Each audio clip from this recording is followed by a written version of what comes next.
Our Story of Atlantis. Hermetic Brothers, copyright, 1903. Forward. It is not necessary for an author in these later days always to be able to say, he writes of his own knowledge. This has become a recognized fact. He may write from another's experience, in whose honesty and reliability he has as much, and sometimes more confidence, than in his own personal sense. This is the case with this little book, treating of a subject of interest to the whole world, today. For 6 years I have had the MSS, almost ready for the printer. Now, with the encouragement and helping hand of my dear comrades of the Hermetic Brotherhood, I am bid to let it go forth. May it be a help to the once Atlantean born, wherever they may be. W.P. Phelon, M.D. Our Story of Atlantis. Chapter 1. The Lost Atlantis. Fair Atlantis, peerless country, lulled within the ocean's arms, lying beautiful and shining fan beneath the storm's alarms. Never has a plague come near thee in thy halls where love and ease. Now, above thee lost Atlantis roll the ever-restless seas. In those histories, half tradition, with their mythical thread of gold, we shall find the name and story of thy cities. Fair and old dreaming bard has told in fancy-wandering minstrel sung of thee. Now, above thee, lost Atlantis, rolls the ever-restless sea. Every heart has such a country, some Atlantis loved and lost, where upon the gleaming sandbars once life's fitful ocean tossed, mighty cities rose in splendor. Love was monarch of that clime now. Above that lost Atlantis rolls the restless sea of time. Happy he who, looking backward from a life of larger scope, deems a youthful idle fancy his lost continent of hope, or by light of love and gladness, find the present home sublime, glad that over his Atlantis rolls the restless sea of time. Why is this book written? Is the most pertinent question asked an author at the outset of composition. It is echoed and re-echoed by critic and reader upon its publication. It certainly appears to be a fair question, whenever the subject seems so much out of the route of ordinary information as the present volume. The scattered records of the past within the historical period would apparently yield scarcely enough material to make a short magazine article of any interest, to say nothing of swelling in size to the dignity of a book.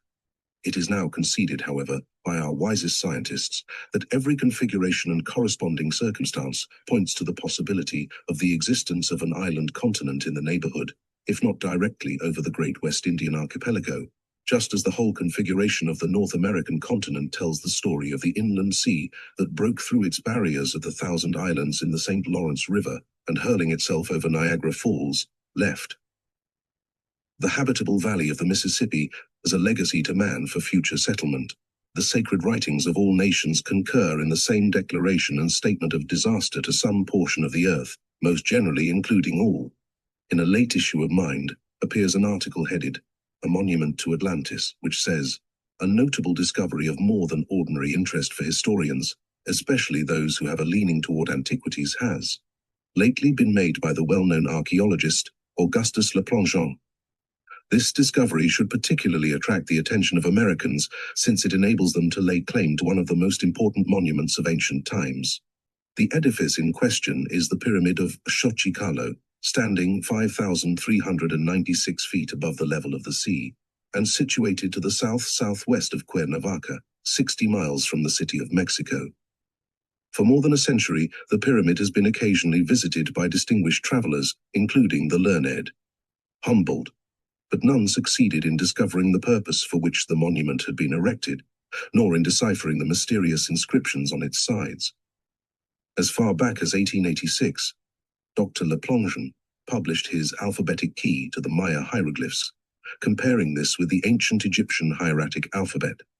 He has now found that the signs on the pyramid of Xochicalco are both Maya and Egyptian, and a careful study of these decorative inscriptions has made it plain to him that the pyramid was a monumental structure erected to commemorate the submergence and destruction of the great land of Mu, together with its population of 64 million of human beings, about 11,500 years ago. Dr. Le Plongeon, in his remarkable work, Queen Mu and the Egyptian Sphinx, gives 4 Maya accounts of the same cataclysm. This, then, is the 5th, and, in his own opinion, the most important of all the known records in Maya. language of the appalling event that gave rise to the story of a universal deluge that is found in the sacred books of the Jews, the Christians, and the Mohammedans.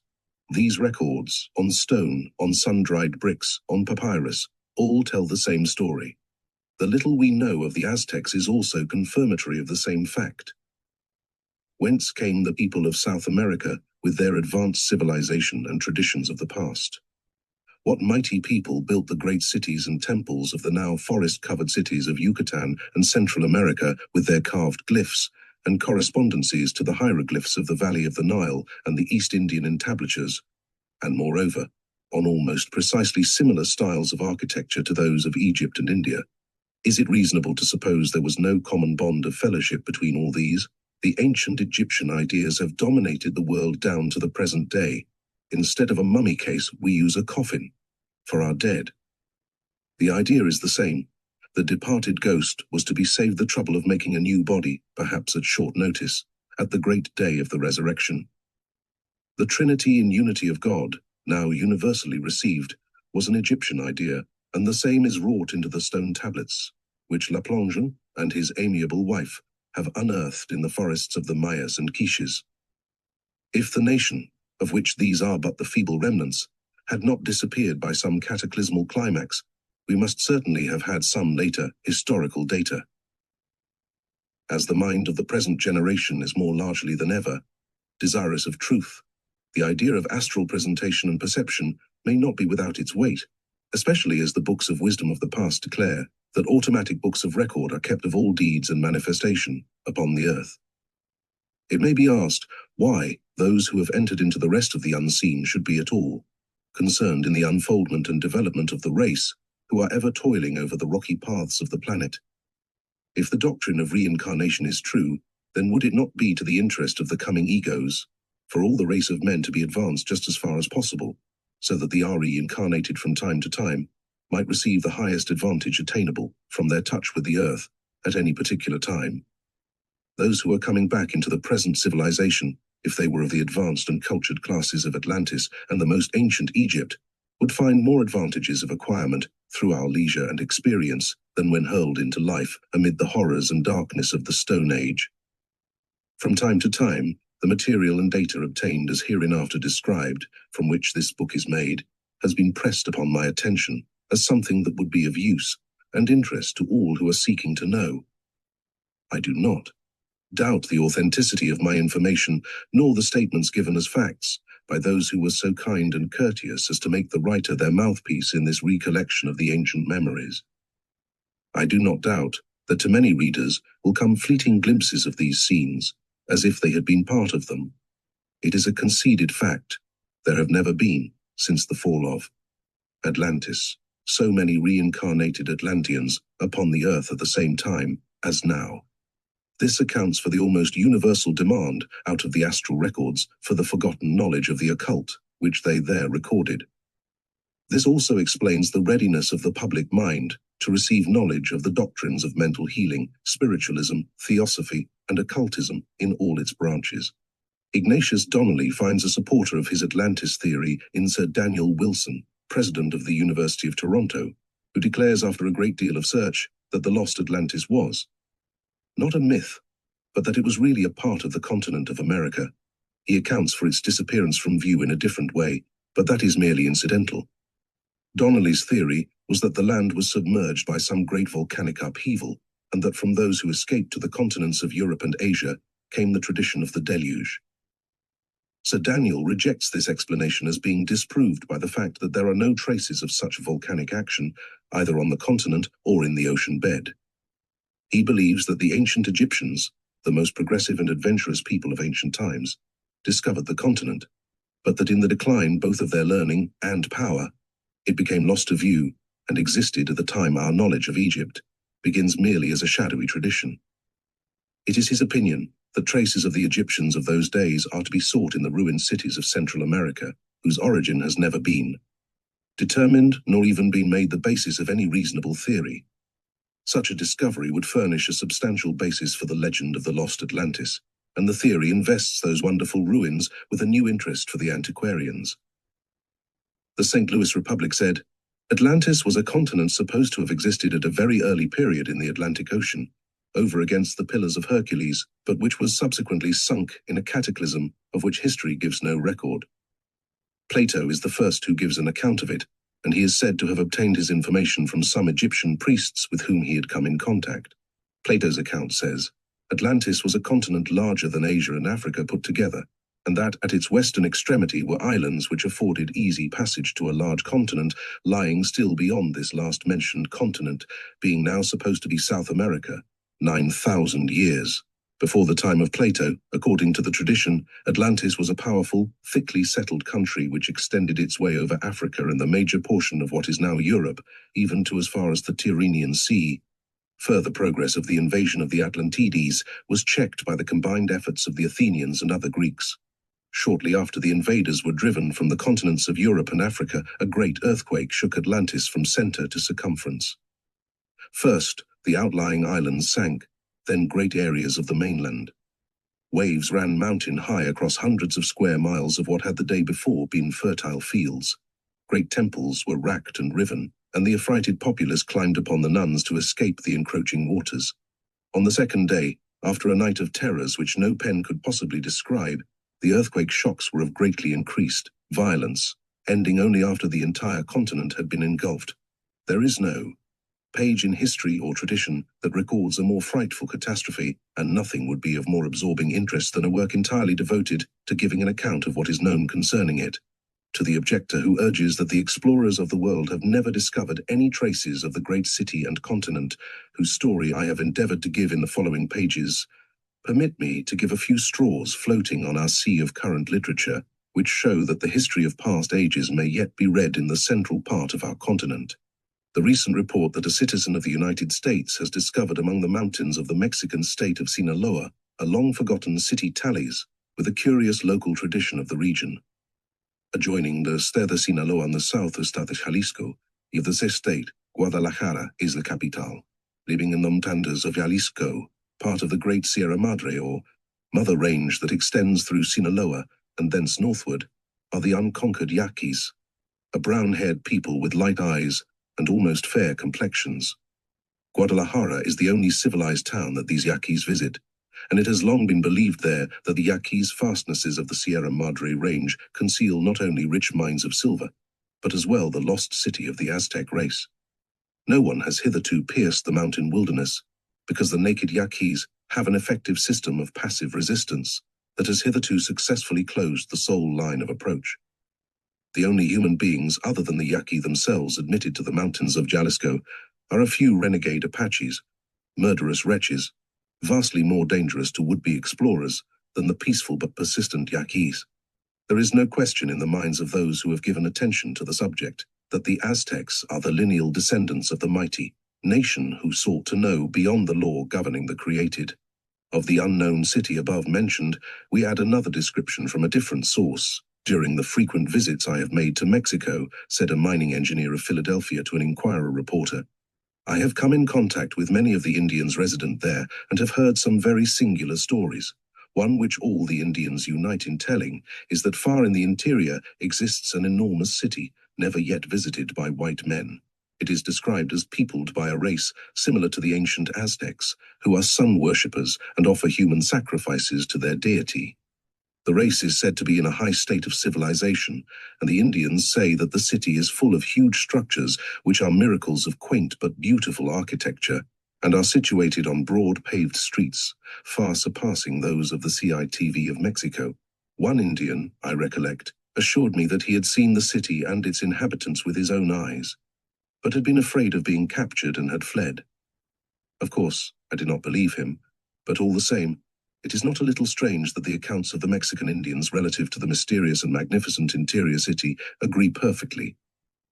These are but of many of the allusions and traditions pointing to the fact that somewhere in the southwest there is a people who undoubtedly hold a complete historical record of the chain of events from Atlantis in its prime down to the present day. While there is perhaps but a single city inhabited and secluded from the outside world of today as keepers of the ancient wisdom, we yet find ruins of such magnitude as to impress us more strongly with the idea that the people who builded the original structures could not have wholly disappeared from this continent. The following from San Diego, Cal. We offer in proof, calling attention to the fact that the dragon is a favorite design in the East Indian sculptures. The ruins of a prehistoric city have just been discovered by a party of prospectors from Yuma when on the Colorado desert in search of the Pegleg mine.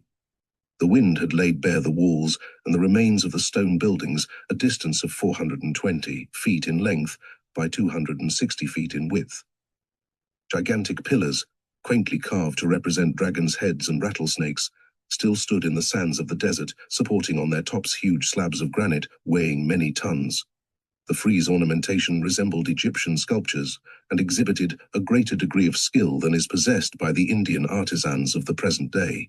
Fragments of pottery were found underneath the debris, and together with the crumbled piece of frieze were brought by one of the party to this city. One of his associates came to San Diego, and the others returned to Yuma nearly 2 weeks ago. But the story of their discovery was carefully guarded, in the hope that in some way they might profit by it. The discoverers, in company with 4 others, afterwards went to the desert to explore the ruins. They were driven back by a sandstorm, reaching this city today, but will make a careful examination of the ruins in the season when the conditions are favorable for extensive explorations. From the relics exhibited, it is evident that an important archaeological discovery has been made. In connection with the above, there is a peculiarity to be noticed in the occurrence of the sandstorm. It has always been so. A storm or some sudden natural event has warded off all efforts to reach these wonderful remains of the prehistoric, or even the existing cities. When men shall be ready to seek them, desiring knowledge and not treasure, there is no doubt the keys for the unlocking of the mysteries of the past will be given into worthy hands, and what we have herein written will receive ample corroboration. We add still another account of wonderful discovery in proof of the immense population of the old Atlantean kingdom in its prime. This time, it is from the city of Mexico, the center of the modern Atlantean or Aztec civilization. What appears to be the verification of an old Aztec fable of a buried race of cave dwellers and a hidden city in southwestern Mexico is a matter in which the local scientists are interested at present.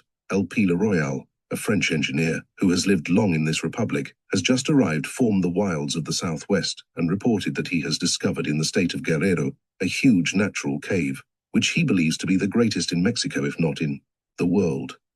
He says it is much larger than the famous cavern of Cacahuamilpa, situated some distance south of Cuernavaca, which has hitherto been supposed to be the largest natural cave in existence in Mexico. Mr. Leroyal, after penetrating a considerable distance into the cave, determined to make a thorough investigation of it, and accordingly a few days ago furnished himself with food sufficient for a day, provided himself with lanterns, etc., and set out upon his task all alone. As he went along, he made a thorough plan of the cave, but did not anticipate that his task would be so arduous as it proved. At the first, the bottom of the cave was a gradual slope downward, then changed upward and afterward alternated for the most part between descents and ascents. Here and there, however, a level bottom of great width was met. The height of the cave varied, as might naturally be expected. In some places it was several hundred feet high. For some distance from the entrance, no trace of human beings was found. Occasionally magnificent stalactites and stalagmites, the finest Mr. Leroyal had ever seen, were met with. After proceeding for some hours, he came upon what had evidently been an ancient cemetery, as there were at least 400 petrified bodies, together with ancient idols, etc. There was also a fountain of beautiful clear spring water, which was found to be excellent. Some of the tools, as well as 2 or 3 skulls, Mr. Leroyal brought away with him, and they are now in this city. The appearance of this charnel house, thus lighted up for the first time for hundreds of years, was gruesome in the extreme and well calculated to shake the nerves of the explorer. Mr. Leroyal continued his explorations while hour after hour passed. It was not until after he had traveled a distance of at least 21½ leagues that he thought it time to call a halt and proceed on his return journey. So far as Shek could see, the distance still to be traversed might be very considerable, with the chances for the cave opening out, as the floor seemed to be well trodden by human feet. He retraced his steps as speedily as possible, and after being underground for upward of 24 hours, found himself once more at the entrance of the cave. Mr. Leroyal promised to make further explorations before long. It is expected that a party fully equipped for the exploration of this wonderful cavern of the dead will soon be fitted out under the guidance of the discoverer, and the outcome of the investigations will be awaited with interest. the natives of the locality, as in fact the Indian population in general in Mexico, believe that at some place near the southwestern coast of Mexico there exists a great white city with countless treasure which has never been seen by white men, and the approach to which is so intricate and cleverly concealed that a stranger has never entered its solitary precincts. With all the increasing mass of information on the subject, it seems there should be some effort at collection under guidance of what is known about Atlantis the Mighty. To make a beginning, and thus call attention in this direction, is my answer to the question why this book is written, Atlantean Memories. Out of the dim past, old memories come to me, from where the light in all its glory seemed to be, as the people worshipped near the sun's resplendent rays, and lotus-crowned hailed with joy the festal days. Golden lyres, sending forth rich, harmonious strains sounding the keynote, which o'er the world still reigned.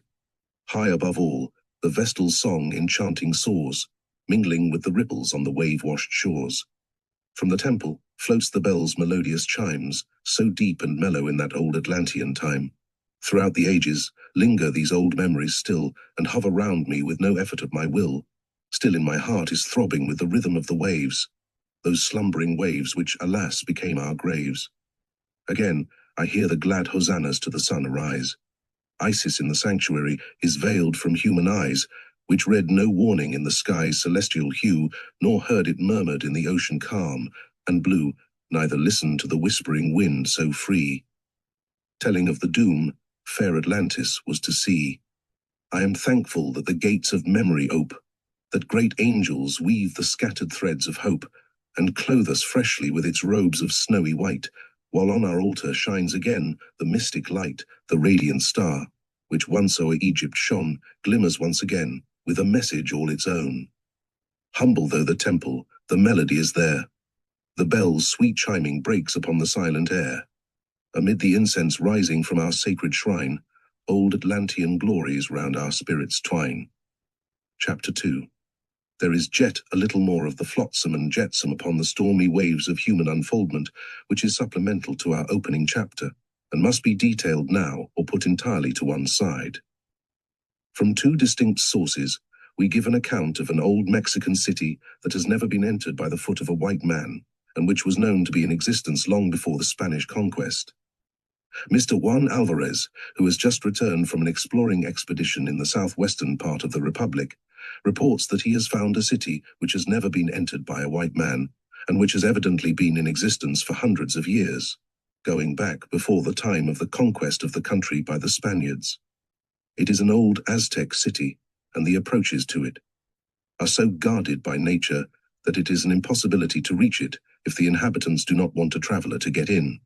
The city lies in the almost inaccessible mountains in the extreme southwestern part of the country, and is so far away from civilization that few white men have ever been in the neighborhood. It was by the purest accident that Alvarez became aware that a city was anywhere in the vicinity, and after he found it, all of his endeavors to reach it were unavailing on account of the persistent opposition of the natives.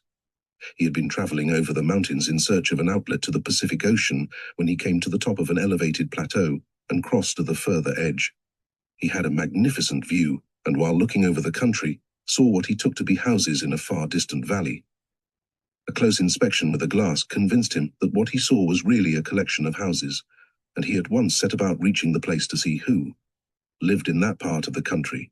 After days of hard work climbing over cliffs and mountains, he reached a point from which he obtained a good view of the city and saw that it was regularly laid out in streets and was peopled with a race who knew something about civilization. The houses were of stone and were surrounded by yards in which were growing flowers and shrubs. On all sides were evidences of taste shown by the inhabitants, and it was evident that he had found a city which was not known to the outside world. A careful examination of the country showed him that the city was located within a natural amphitheater and was accessible from one side only.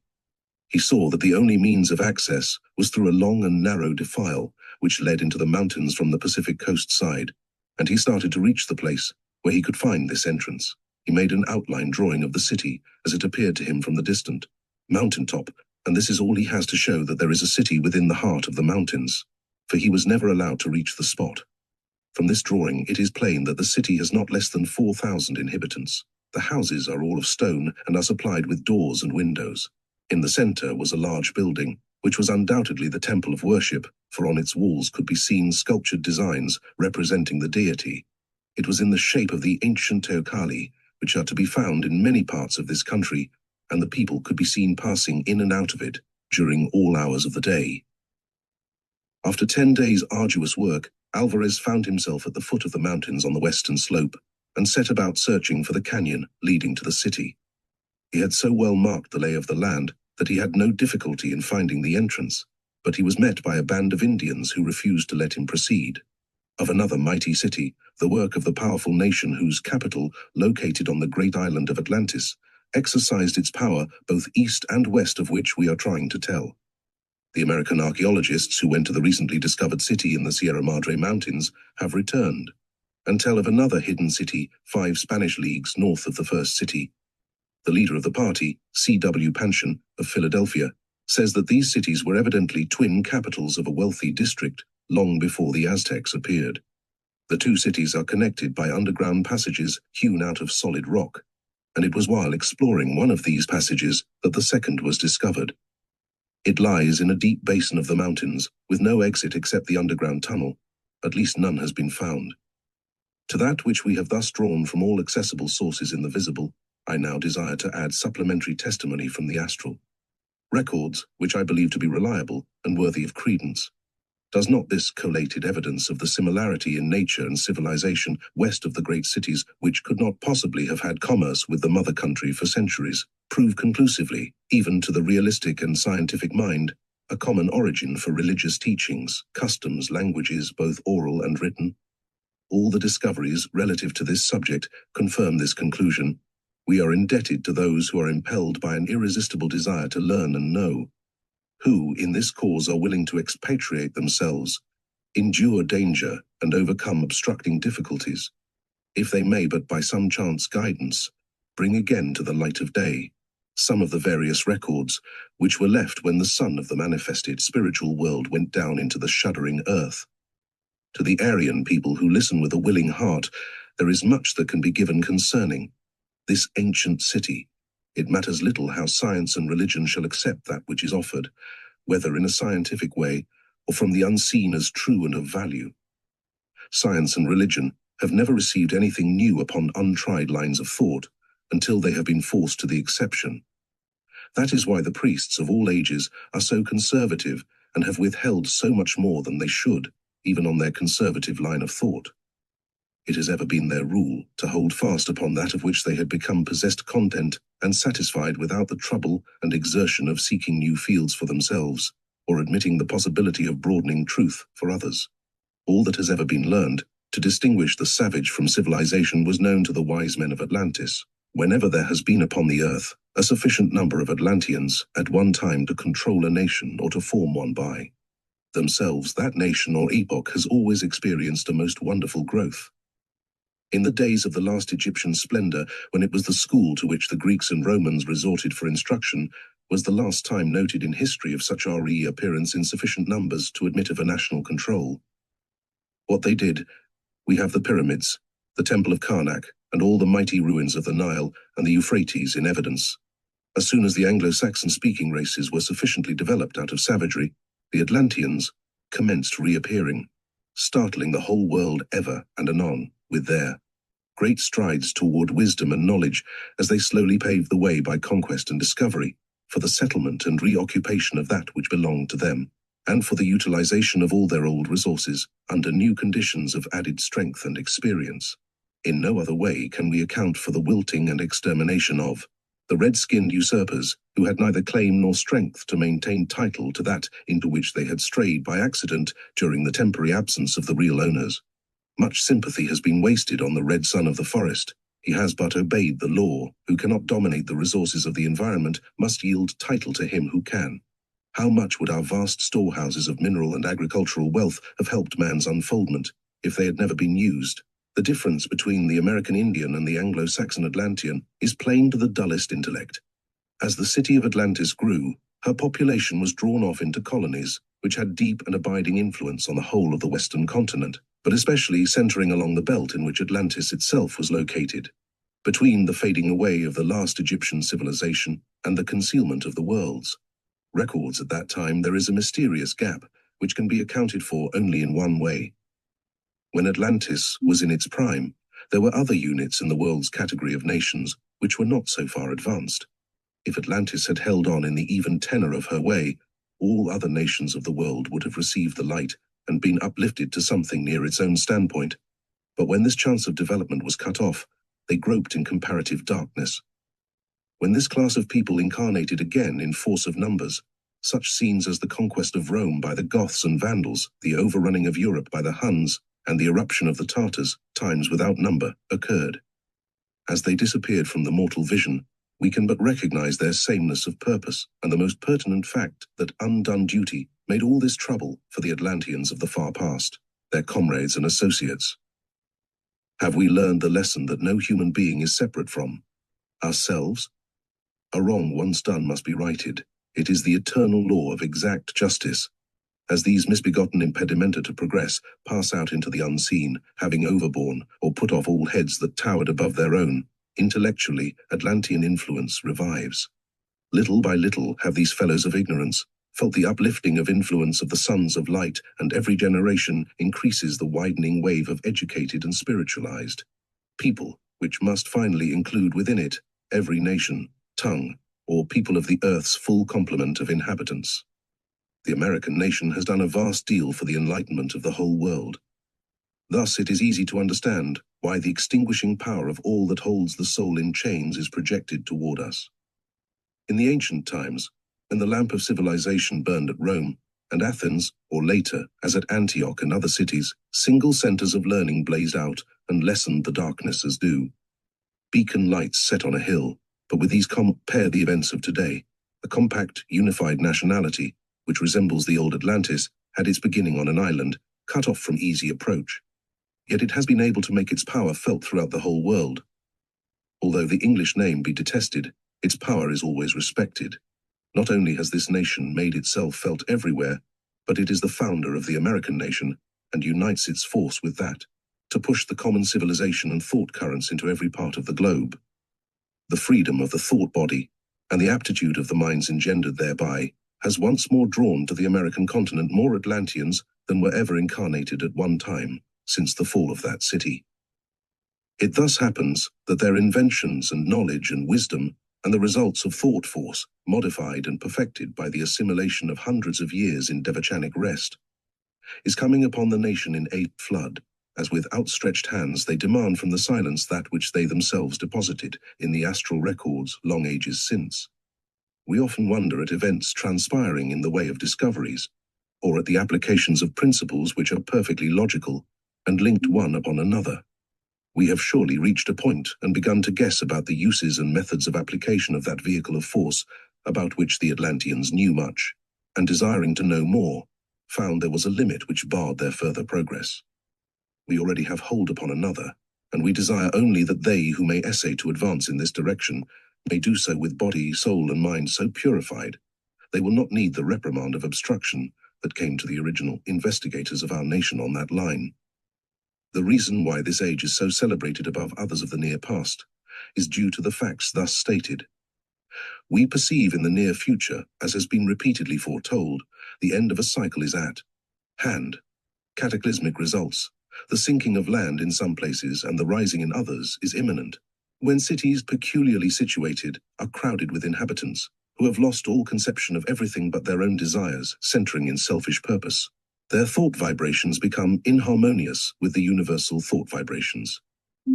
If this inharmony continues strong enough to communicate itself to the ground upon which the city stands, this foundation being subject also to a set of vibrations upon the natural plane of liquidity, serious consequences may occur. Just what the outcome of the present period will be none but the council of the 7 great builders know.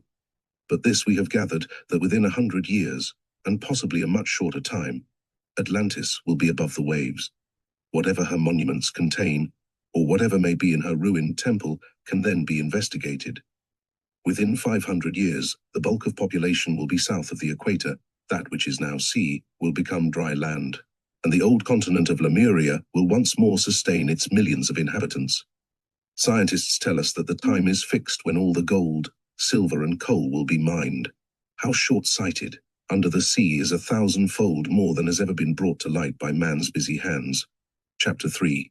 In the early 70s, having by constant and severe attention to business reached a point when rest and change were imperative, I was advised by my physician to take a sea voyage. I mentioned this fact to a friend of mine in New York City who was a vessel owner. He offered me the position of supercargo in one of his vessels about to sail for San Francisco around the Horn. I gladly accepted the chance, for it gave me both motive and occupation for the trip. My preparations were made rapidly. We sailed out of New York Harbor on the June 15, 1872.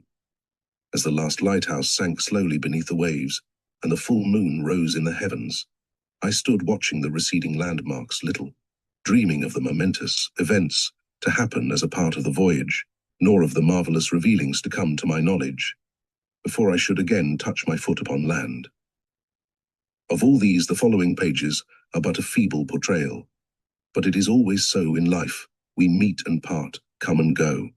The consequence of the meeting and the pain of the parting may be inexpressible in spoken language. But how shall we know? Who will tell or warn us of the swiftly oncoming future with its burden of weal or woe? As our vessel was devoted to freight, we, as I knew, carried but a single passenger, who by a special favor of the owner had been permitted to occupy the one spare cabin. The rest of the space was occupied by the officers of the ship, including myself. I had been introduced to this man when he had first Coney on board, but being much preconcerned about the business I had in hand at that moment, I had simply responded with the usual meaningless phrase of, "Happy to make your acquaintance," but I remembered afterwards an impression of dignity of bearing, of sweetness of real courtesy on his part, and that peculiar, indescribable thrill as shook hands, which once or twice in a lifetime it may be our good fortune to experience, as the lines of our lives cross with those who are essential to our highest and best unfolding. Standing thus, leaning meditatively over the taffrail, I came back to myself by hearing my name pronounced distinctly, in a low, musical voice, with just the slightest foreign accent. Looking around, I acknowledged the address, as he went on to say, "I see you are leaving part of yourself behind you." "Oh, not a large part," I replied, "but I was thinking about the certainty of parting and the uncertainty of meeting. Don't you think that we part forever from our friends only when we have accomplished or finished all that we can do for each other? So long as our work remains undone, we shall certainly meet again?" "Yes," I said, "that may be so, but it is the human uncertainty that saddens," looking full at this man, to whom, with his every word, I was most indescribably attracted. I saw a picture, from that time indelibly stamped upon my memory. Tall and almost perfectly proportioned. Eyes black, while in their ordinarily kind expression, one might easily imagine their possibilities, when honest indignation or righteous anger stirred their depths. Hair and beard white, and worn a little longer than custom prescribed. His bearing was majestic in strength, serene in harmony, attractive beyond compare in its unselfish desire for the good of others. With all this, there was an impression in all he said. He could tell very much more, if he only would, about any subject concerning which he might be conversing. It was such a face as children love and scoundrels hate, containing within itself the pitying tenderness of a mother's love and a father's sustaining watchfulness. In our interview, I passed from the outermost border of casual acquaintance to the confident sworn friendship. At this too I marveled, for I am slow to receive or offer friendship, but come slowly to the perception of what might be, in those who honor me with their goodwill. Although we stood some little time longer gazing upon the ocean, as the night and waters met in closer and still closer embrace, we lapsed into silence, with that strange feeling of being company for each other, although no word was said, and finally we descended to our respective cabins for the night. As is usual with the position which I held, my duties during the voyage were almost nominal, making up for this leisure, however, during the receiving or discharging of the cargo or any part. Consequently, I had sufficient time to improve the acquaintance so curiously begun. It did not take long to find out that my friend was a zealous, unremitting student, and that while we were familiar with many lines of common interest, there were others in which he was well versed, of which I knew comparatively nothing. He was a very eloquent and instructive talker, and readily and gladly answered my questions. Especially was this true of things in the past, which the present generation has moved on and forgotten, and a peculiarity of his descriptions was that they were given as if personal experiences of his own. Later I knew why, but at the first it seemed that it was done to give more life and movement to the story. As a child I had always been fascinated with whatever I had chanced upon, either in reading or conversation which related to Atlantis. But, as I grew older, enveloped in the materialistic ideas of the modern schools, I had come to regard the little that was known of that ancient mistress of the seas as largely fabulous, if not wholly unworthy of credence. After we had been out from port 4 or 5 days, as we sat chatting on the quarterdeck, something was said which induced me to ask him the question squarely.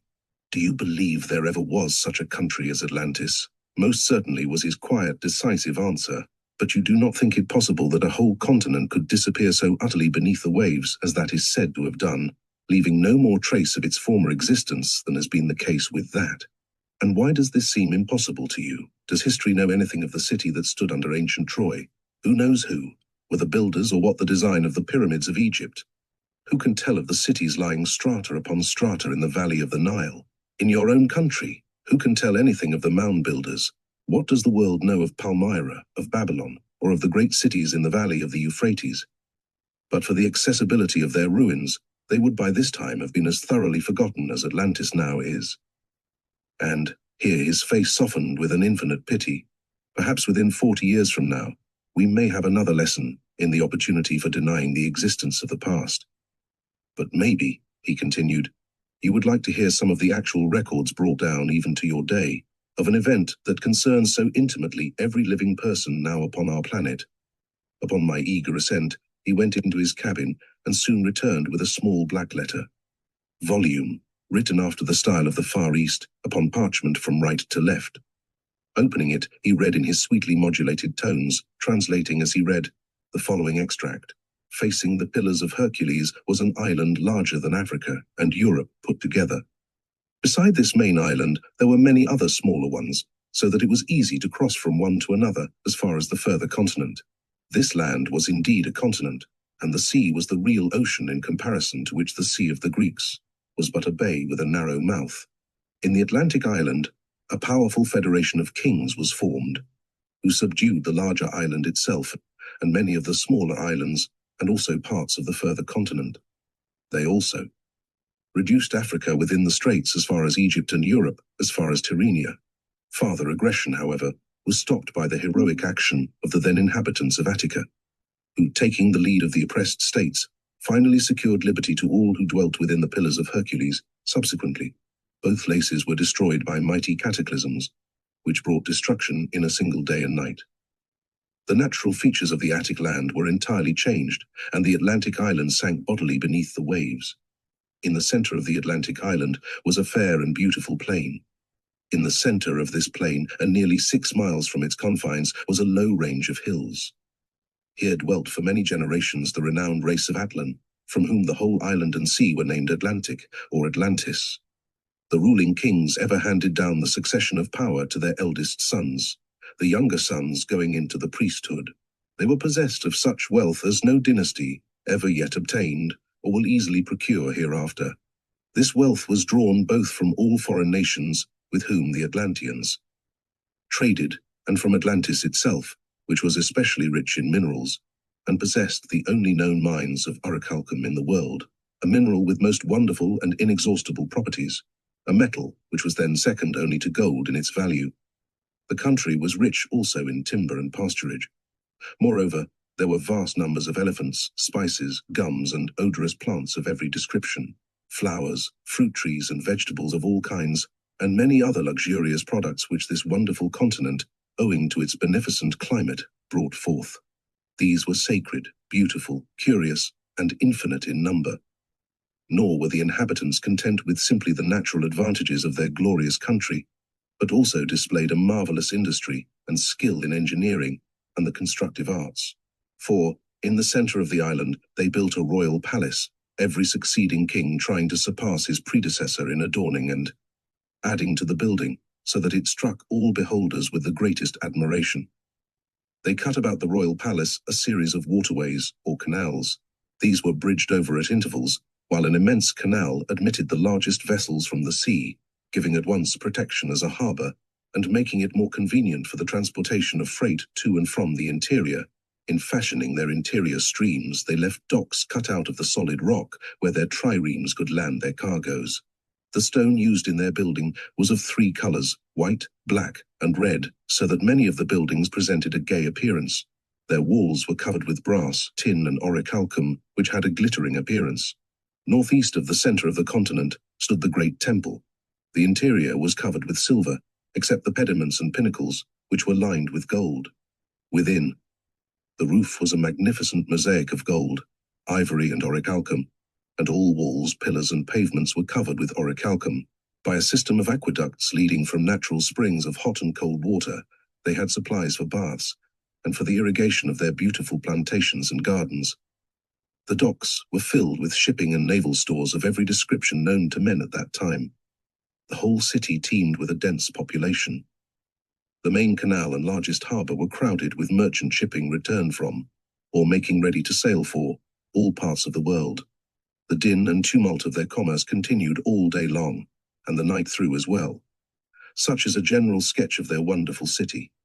Now, as regards the rest of the country, it was very mountainous, with exceedingly precipitous coasts, and the plain surrounding the city was itself environed by a mountain chain broken. Only at the sea entrance, the plain was smooth and level, and of an oblong shape, lying north and south. The mountains were said to be the grandest in the world for their number, size, and beauty. The whole country was a constant succession of prosperous and wealthy villages, for there was an abundance of rivers and lakes, meadows and pasturage for all kinds of cattle and quantities of timber. They surrounded this plain with an enormous canal or dike, 101 feet deep, 606 feet broad, and 1,250 miles in length. By it, the water from the mountains was conducted around the whole plain, and while a part flowed out to the sea, the rest was husbanded for irrigation. They were able, by raising 2 crops a year, to double their productive capacity. In the polity of the Atlanteans, the kings maintained an autocracy, and the priesthood were their council of consultation in all matters of state, until at last the power passed into the hands of the priesthood. For many generations, the rulers, king and priest, remained obedient to their ancestral traditions, for they possessed true and altogether lofty ideas, and exercised mildness and practical wisdom, both in the ordinary vicissitudes of life and in their mutual relations. They looked above everything except virtue. They considered things present of small importance, and contentedly bore their weight of riches as a burden. Nor were they intoxicated with luxury, but clearly perceived that wealth and possessions are increased by mutual friendship and the practice of true virtue, whereas, by a too anxious pursuit of riches, the possessions themselves are corrupted, and friendship also perishes therewith. Thus it was, they reached the great height of prosperity we have described. But when, at the last, their mortal natures began seeking to dominate and override the divine within and about them, they commenced to display unbecoming conduct and to degenerate, thus blighting and finally destroying the fairest of their most valuable possessions. This, said my friend, is as authentic an account as that of any nation of whom we have any history, for it was handed down from father to son in the ancient Atlantean writing, which was perfected about 25,000 years before the Christian era commenced. Just then, some duty claimed my immediate attention, and as he rose up to return to his cabin, he looked me fully in the face and remarked, "If I mistake not, the time is close at hand when your desire for information on these lines will be more fully gratified." Chapter 4. It was a day or two before we had a chance for any more conversation, for he seemed to be very busy in his own cabin with what looked like an ancient map and a number of diagrams of Kabbalistic calculations, which I fully recognized, for I had some experience with researches along that line, and could, to a certain extent, verify some of the simpler rules of deductions from the Cabala. But, as I could see, the operations upon which he was engaged were very complex and far-reaching and concerned some of the mightiest secrets of planetary creation. I also noticed, while the problems seemed very abstruse and complicated, he did not seem at a loss in any sense, or puzzled, his absorption being the result rather of the length of the process.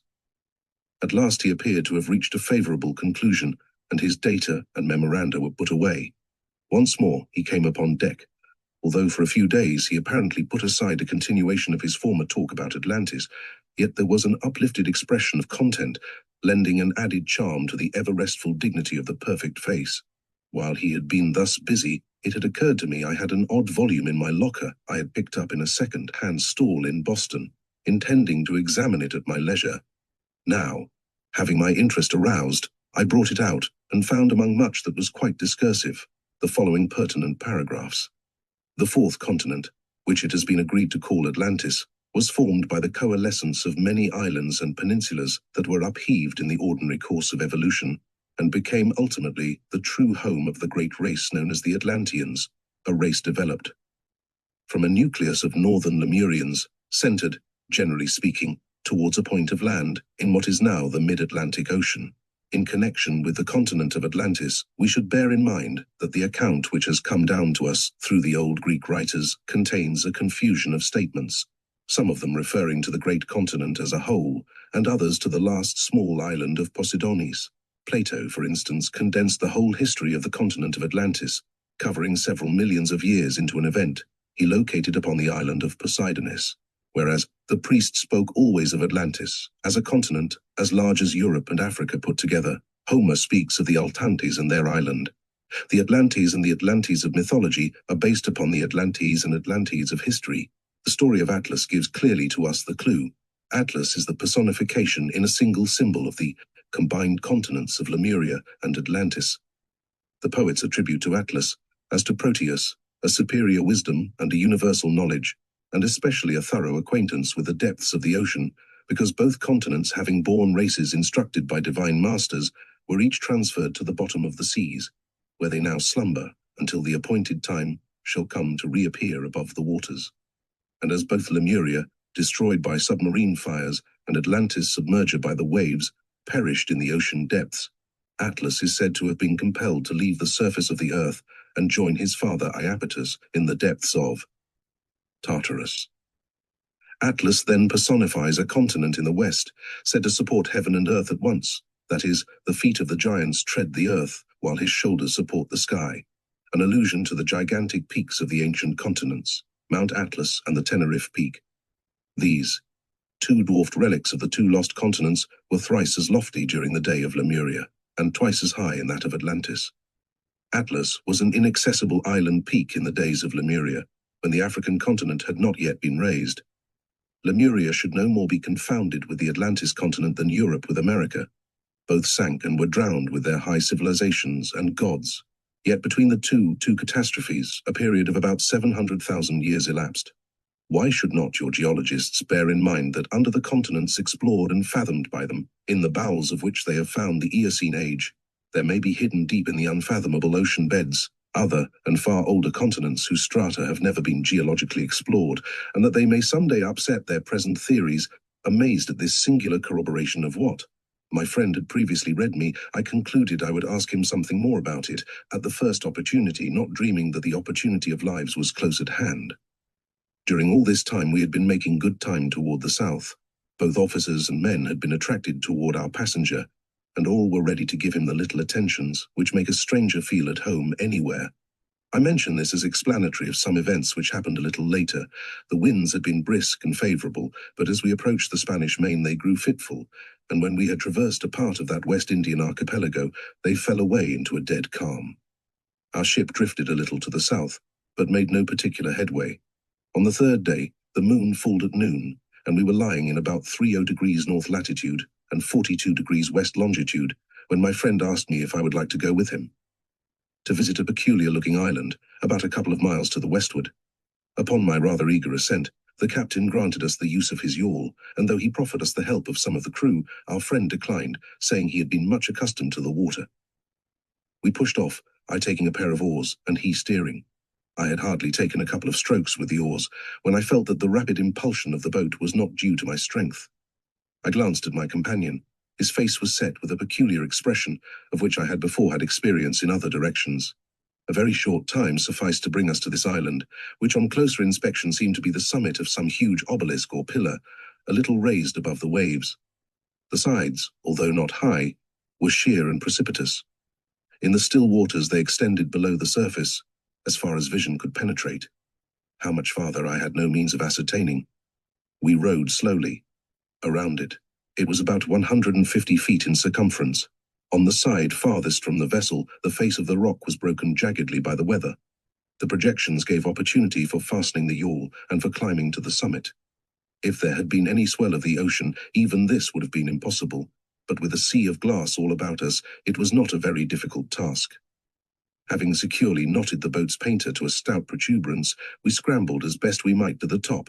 To my utter surprise, instead of the flat, solid mass, roughened by the weather, which I expected to find, it was cup-shaped in the center, evidently filling with water during storms and drying out under the hot sun.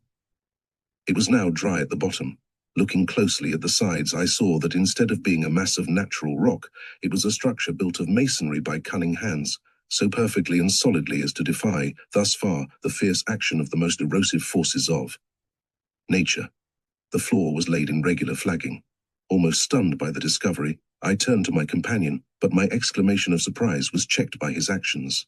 Standing erect, in the very center, with his face to the north, guiding himself by a small compass and a little square of parchment, upon which characters were inscribed, he turned 15 degrees to the east and stepped forward 1 pace. Then turning 15 degrees more, he stepped forward another pace. He repeated this operation until he faced due east. There, standing irked, his form seemed to dilate, and his face grew fixed and set in its whole outline. All at once I perceived a large disk of stone had revolved at his feet, exposing a flight of stone steps leading into a room below. Coming back to himself, he motioned me to follow him, and slowly we descended the stairs into an ante-room below, opening into a larger room. As we stepped upon this floor, a light which came from nowhere in particular lighted up the whole interior. Limitless age had laid his desecrating hand upon everything, but as this had been hermetically sealed by the waves, the dust that would otherwise have accumulated in the upper air was not present. In the center of the room were 5 stone seats. On each was a little pile of dust. My companion, still silent, stepped to the east, and facing the seats, made one of the signs of power. As he did so, I thought I heard a suppressed sob of joy, but it was not distinct enough to be unmistakable. Then going to the exact opposite side of the wall, which was partitioned into a series of curious entablatures, he touched some mechanism, which, preserved through the ages, obeyed the will of this wonderful man. A door slid back, through which we passed into a chamber below. Here we found 7 seats. On each rested those curious little piles of dust. My friend repeated the sign made in the room above, and then a sound like the tremor of an Aeolian harp rose in volume, until the vibration filling the room shook the walls of the tower in which we were standing. Turning to the eastern face of the wall, from a niche therein, he drew out a little stone box. Holding this carefully, he retraced his steps towards the upper air, closely followed by myself. With the greatest care he closed behind him every avenue, thus sealing once more for future unfolding, whatever there might be of knowledge or mystery here concealed. When the disc at the top had rolled into its place, a roll of pigment was placed in his hand by unseen helpers. With this he traced upon the tightly joined edges a character which burst into a silvery flame as it appeared upon the stone, and left a blood-red mark behind it. Then proceeding to the side where the boat lay waiting for us, we managed without any difficulty to seat ourselves in it and push off, he steering as before. Singular as it may seem, without any preconcerted instruction or word of warning, not a word had been interchanged between us from the moment of our landing until we were again in motion upon the water. On my part, the silence was involuntary. I seemed to stand in a vortex of recurring memory, coming down overwhelmingly upon me. I was too busy within myself in attempting to readjust the past, the present, and the promises of the future to leave any time for the frivolity of speech. I could not resist the feeling that these rock-ribbed chambers were, in some peculiar way, a part of myself. I knew I had been perfectly familiar with the purposes of their erection, their use, and of some final issue, appalling and benumbing in its effect. More than that, the 5 seats of the upper chamber and the 7 seats of the lower, to my inner vision, were filled with an occupant, shadowy but so distinct I could recognize the features, as one recalls the lineaments of a long-absent friend. Then came the names as if I had parted with them only yesterday. Oh, memory the eternal!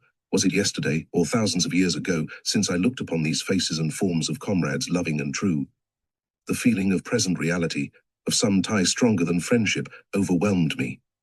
When my friend made the sign I mentioned, a burden of untold weight was lifted from my shoulders, as if an expiation were finished, a terrible mistake rectified whose consequence all my life, up to that hour, had cramped and restrained all my unfolding and its energies. All this and much more that words will utterly fail to portray, held me silent as my friend did, what he evidently came to do, taking me as an involuntary accomplice. Sitting in the stern of the boat, facing me, with the stone casket resting on his knees, he looked at me with a grave smile, and said, "My brother, I see my confidence in thee was not founded in simple assumption, but in knowledge. Thou hast learned well the lesson whose closing clause is to keep silent. Thereby thou hast proved also thy position in the great Brotherhood, whose first charter was issued by the Atlantean kings. I greet thee, ancient wise one." While saying this, his whole face lighted up as if from an inner fire. The action of the sympathetic exultation on myself was beyond the power of words to describe. It was as if one had suddenly come to a perception of almost infinite power, and without a particle of arrogance in the possession. I could only reply, "I feel that we must have been brothers, but you do me great honor in naming me thus. Before we reach the ship, I must tell you," continued my comrade, "that it has been permitted you for purpose, to revisit the tower of the great temple of Atlantis, in which were gathered for concentration, during the last awful cataclysm, which sent the continent beneath the waters, all the living members of the most potent brotherhood that has ever existed. You entered the chambers of the 3, the 5, and the 7. The whole continent is slowly rising once more. The top of the tower, which was 100 feet in diameter at the base and 210 feet high, has again reached the upper air. The transparent dome, which covered the chamber of the 3, has been destroyed by the action of the waves. We do not know whether the masonry of the upper stories will be able to resist the erosion of fierce tropical storms or not, as little by little it reaches the surface. It was thought best by the Brotherhood to rescue this. Here he touched the little casket, before it might be overwhelmed and forever hidden by the insatiable maw of the waters. It contains the fullest continuous record of the last years of our once glorious country, at present accessible. The chambers which we entered were built perfectly air and watertight, and for that reason have preserved their contents to the present time. Below the last chamber we entered was that of the 15, and still below that, the chamber of the 45. I did not enter them, for I was warned that I might thereby afford opportunity for the waters pressing up from below to wipe out all vestiges of this ancient home of the Brotherhood, which to later generations may be ocular demonstration of our existence. Obligation rested heavily on the 3, the 5, and the 7. They could not be set free entirely from its responsibility until such time as either the bounds were destroyed, as in the upper chamber, or one clothed with authority entering their resting place should give them their signal of release, which I did. Below the 7, the failure of conditions above absolved the members of the remaining chambers, and they were set free in a very short time after the cataclysm. You are well known to me as to the rest of the ancient Brotherhood, and have been chosen again as in the long ago past to be the spokesman of our beloved order in its newest appeal to mankind, and we are sure that mistakes of the intellect in the past will not be repeated in the present. But we are approaching the ship, the most important object of our voyage. The possession of these records, which no person living or dead could obtain without your actual presence in the flesh, is accomplished. The voyage was planned and undertaken for this purpose, and will result as planned. Our vessel has been lying over the entrance to the great port, at the mouth draining the Atlantean continent, from which, before the overthrow, a magnificent panorama of the fairest land the sun ever shone on was visible. We could not accomplish our object until near the full moon, so the calm has lasted until this time. But tonight, as the sun goes down, a breeze will spring up, and by tomorrow our voyage will be moving rapidly forward to its completion. It did not occur to me, during all this recital, to object either to the facts stated or to the certain quiet assumption of myself as one of the willing accessories of the plan he had thus hastily sketched. It seemed quite a matter of course that the sole object of my making this voyage was the accomplishment of what I now, with mortal ears, for the first time heard. Nay, more, I felt a certain enthusiasm, a quiet joy in being thus permitted to do the task, whatever it might be that was set for me, as an integral factor of the whole, to complete. I know that this is not at all the thing likely to happen, according to deduction from what we know of human nature. But as this story is one of facts on new lines, we cannot be guided by precedents, or the working of known laws, as we seek rather in the fields of the unexplained laws of nature for a solution of the phenomena presented. But we were now close to the ship, and the men were making ready to hoist the yawl aboard. As we reached the deck, my friend showed his casket, as a curious souvenir of the stone pile we had visited. After looking at it casually, they assented to the fact. It was a nice bit of rock, looks a trifle water-worn though. And so, knowledge of incalculable value passed beyond their reach, forever, or at the least, until the refiner's furnace of the ages shall have prepared them more fully for the perception of that which may at any time be offered them. Chapter 5. As the sun sank on the western horizon, a northeastern wind began to strain out our idly flapping sails, and the good ship once more moved merrily over the waters. The full moon of the tropics climbed out of the great wastes of waters, and my friend and I sat on the quarterdeck, chatting of various matters. Suddenly, as if someone had spoken to him in reminder of some event, he said, "Yes, certainly, at once." A moment after, the stone casket which I had seen in his cabin just before sunset was put into his hands, coming about as fast as a man would walk out of the companionway. At that time no one else was near us on the deck, therefore no remarks were made. In my peculiar state of mind this too seemed perfectly natural as well as what followed. Taking the casket in his hands, he pointed out to me several characters and symbols engraved deeply in the stone. Calling my attention to a form of the winged globe, he said, "That is the signet seal of him who was our most learned ancient brother. It holds the contents of the casket in trust for him who hath the password. Let us see if we may open it. Lay the open palm of your left hand on mine, the fingers straight, and say as thou mayest receive out of the silence, if thou art he whom I have expected to meet, it is well. If not, then it is still only patience for further waiting." He held out his left hand, palm up. I placed my own left hand upon it, palm to palm. As I did so, a little shock passed over my whole body, like an electric thrill, only a little more intense.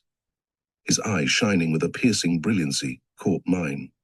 Then I felt another hand lying on the back of mine, and a form shadowed out of the thin air by my side, and simultaneously I could see the full, regal proportions of a most majestic figure standing beside us. Prominently out of the shadow, as when one feels the sun's rays, I could distinctly feel the brightness of another pair of eyes similar to those of my friend in the body. At the same moment of time, there came ringing through the air to my ears a low musical chant. Instantly I appeared to be upborne, where beneath me a vast city lay spread out, in all its beauty and glory for many leagues. We three still remained together in the same relative position. I had lost all consciousness of any difference of condition in the three present, who seemed equal in every respect. At this instant, a single syllable from my friend's lips, indescribable in its intonation, arrested my attention. Without volition of my lower consciousness, in exactly the same cadence I uttered a syllable, and then, like the soft, clear ringing of a silver bell, thrilled from the lips of our bodiless brother, the third syllable of a word whose awful powers all mystics concede. As the last note rang out into space, the casket came once more fully into my consciousness. I saw it open slowly until the cover turned fully back, and revealed a large roll of the finest papyrus, clearly written in plain but minute characters of what we have supposed was a transition period of Egyptian civilization. My friend reverently raised the scroll from its resting place. As he did so, a fragrance inimitable and of bewildering effect upon the senses poured from it. Holding this precious record of the past in his hands, he said, "For over 29,000 years, my brother, this papyrus has not seen the light. When it was last enclosed in this casket and sealed, we three, still in the body, looked forward to the accomplishment of much that was beyond the power of limited mortal potency. I am glad to greet thee, my companion and brother. I was not mistaken in thee, for to no power but the presence of the three would the casket have yielded its contents. When I shall have read it to you, it will be left in your hands for safe keeping. Tomorrow we will begin our work, giving 6 of the early hours of the day to it." Chapter 6. So on the next morning we commenced our tale of transfer and rescription. He translated while I wrote down in shorthand that which he thus gave me. At the first it was slowly given, owing to the fact of my being a little rusty in my stenography, but as I recalled my skill, our speed increased. The MSS was a full and complete record of all that concerned that wonderful country, whose daring leaders, like many another seeking to manifest unusual power, have come in contact with impassable limitations, and pulled down their country, and involved all in irretrievable disaster, because they lacked omnipotence to carry out their designs.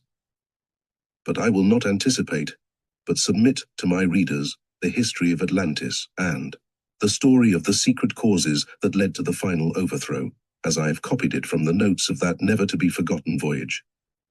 It begins with an invocation by the scribe as follows. I, Tlana, scribe of the mighty three, to whom it has been given strictly in charge so to do, herein write the history of my beloved country. This is to be for the instruction and enlightenment of my people, when they, in the far-off ages to come, shall need more than bread, help to recurring memory. I demand for this undertaking the necessary assistance and guidance from the Brotherhood of both the invisible and the visible, so soon to become of the invisible, from the gods of wisdom and power, and from the supreme ruler of all, that I may say that which is best and most instructive, concerning the actions and conditions of our nation from its beginning to now. About 29,000 BC. Our continent follows the general outline of all the others now in manifestation upon the earth. It is about 1,000 miles broad at its widest point, and 3,000 miles long at its longest dimension. The surface is mostly level, consisting of vast fertile plains. But to the west, north and east the country becomes mountainous. From these mountains, as a watershed, a river with its branches drains nearly the whole length of the continent. Its waters, diverted through an artificial canal and locks, forms the great port of the city of Atlantis, which extends from this canal, northeast of the central portion of the continent, quite up to the foothills of the elevated portion of the country. Among these mountains has been built the great temple dedicated to Om, who is the One, the All. Our records fail to give us any information of the beginning of man's occupancy here, and it is only through the power of perception of our wise men that we gain any idea of that beginning. It is sufficient to say, when the fifth race men needed a home for their unfolding, they found it here. Their unfolding has been along the lines of the strongest development. We may therefore simply describe the conditions now existing as the outcome of the thought forces of the most powerful nation of the known world. The fertility of our soil is unparalleled anywhere upon the earth.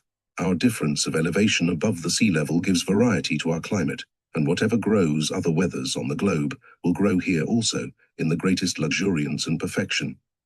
We have no need to import anything grown out of the ground from other nations. Our supplies of minerals from the bosom of the earth are incomparable in their amount and abundance. We have all metals found anywhere upon the surface of the earth. We also have one, of which none has ever been discovered in any other country. It possesses the ductility and color of copper and the strength of iron. We have named it Orichalcum. The fauna holds every species of animal, which from here has been carried to all parts of the earth, there to find a new habitat and become of use to the children of men, either for labor or pleasure. This was the center of distribution. Whatever knowledge or wisdom on this line experience has given them, they have freely passed it on to those who stood in need of it. In short, whatever mankind possesses in any degree anywhere, we also possess in vast abundance, far beyond our needs. Never has any state, nation, or potentate ever before concentrated so much of wealth, that is, surplus of supplies of all kinds, as we hold today. No word but immense will truly describe our public works. No nation has even dreamed of a temple like ours, much less built one. The private residences of our citizens, even of the poorer sort, outshine in beauty of design and suitableness of material the kings of many other nations. Do not consider that I am seeking to belittle others or to extol ourselves, but I am stating as fully and as candidly as I can that which is really the fact, as I now write.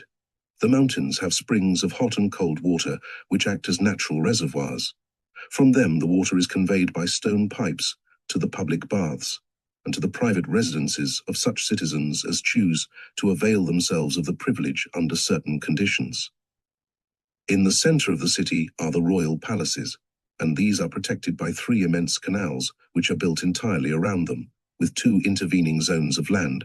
These canals are connected with the Great Sea by another canal 300 feet wide and 100 feet deep and 6 miles long to connect with the port. The Great Temple is in the northeast part of the city.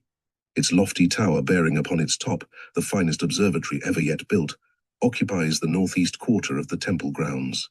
This, and the temple itself, is protected from attack, on the north, east and west, by the mountains, which serve both as a defense and a foundation to hold up the massive structures built upon them. From the mountains, the city of cities extends in a circular form southward. Beyond the immense area occupied by the city proper is still another, comprising upwards of 75,000 square miles, which has been cultivated from time immemorial, and is in fact one vast garden. This is liberally irrigated from the river, and from a canal 600 feet in width and 100 feet deep, extending through the country 1,200 miles.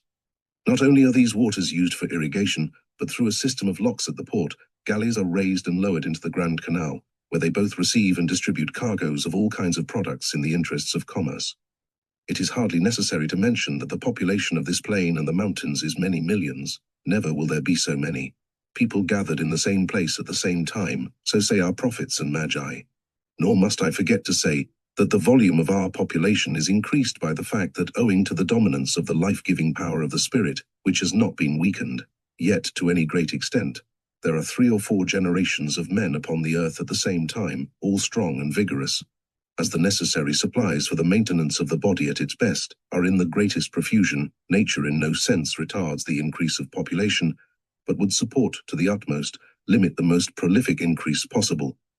During the day, the myriad sounds of voice and action that arise over the docks and the quarters of the city devoted to labor is like the roar of a tornado on the sea, hurling itself against the embattled rocks. The Atlantean galleys have reached every port and nation under the whole broad heaven. They have laid the entire surface of earth under tribute to our commerce.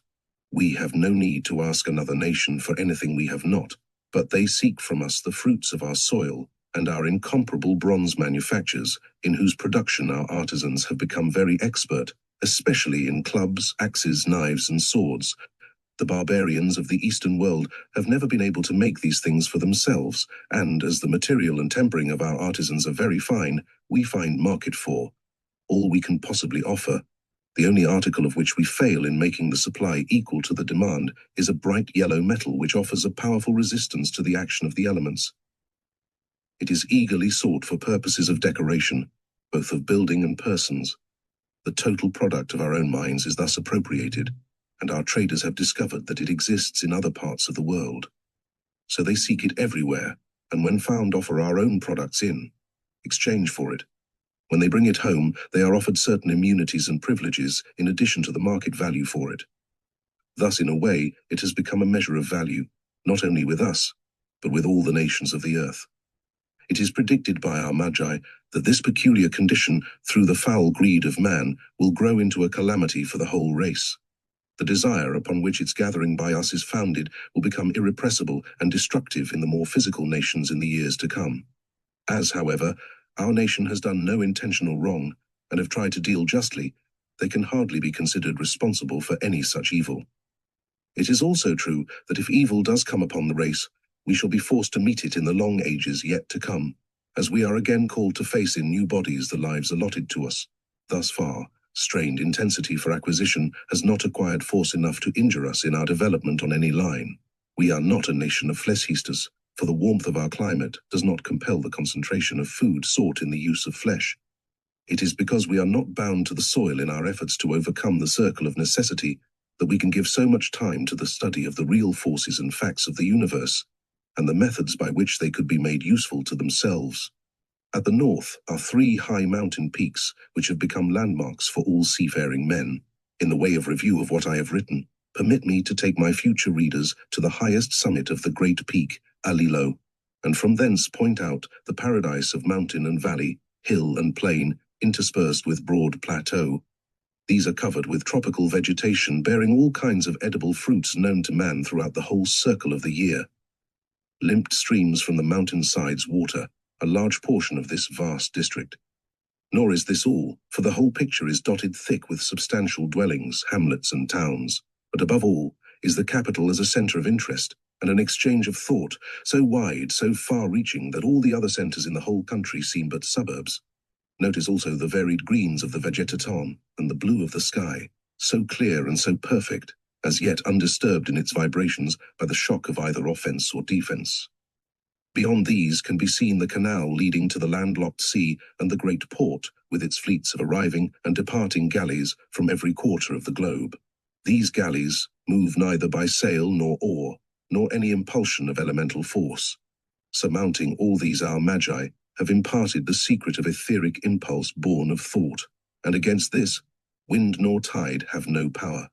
It is the fairest land that man in all his generations thus far has ever seen. Chapter 7. Before going forward with the descriptions of the MSS, let us do a little comparing with the present situation, as we now know it. The location of the ancient continent must have covered in part the Caribbean archipelago.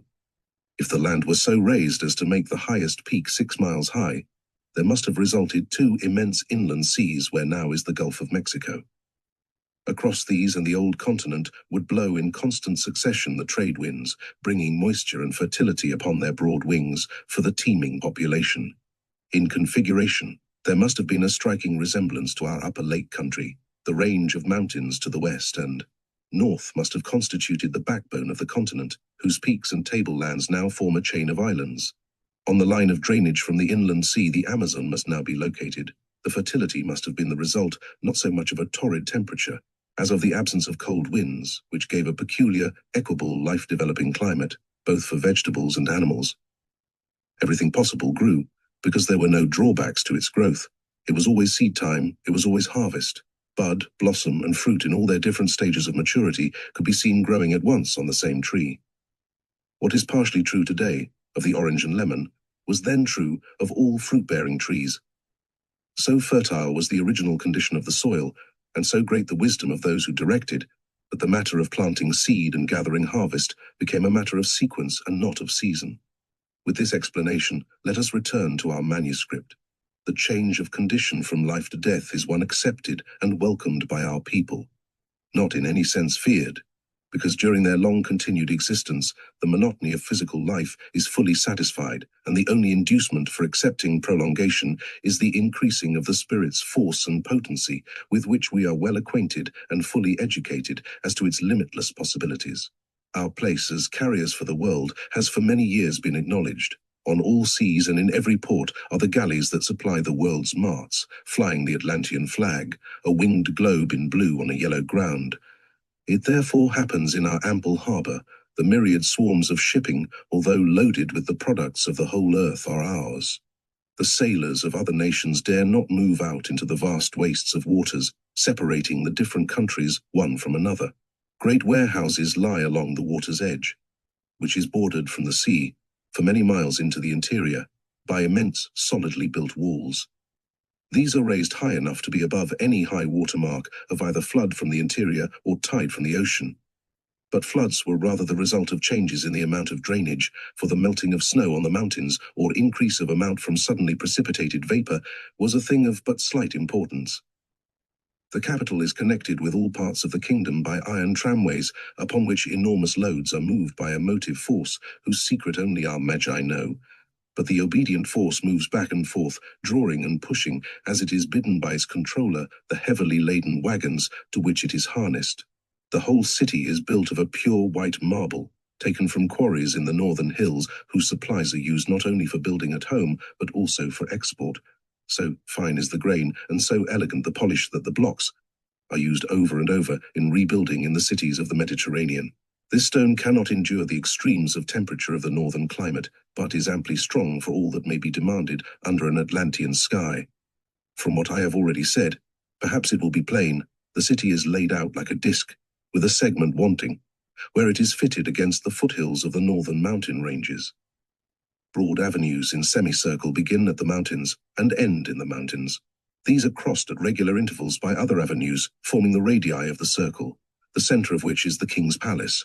There is no ownership of land, save in the king's name as the representative of the nation.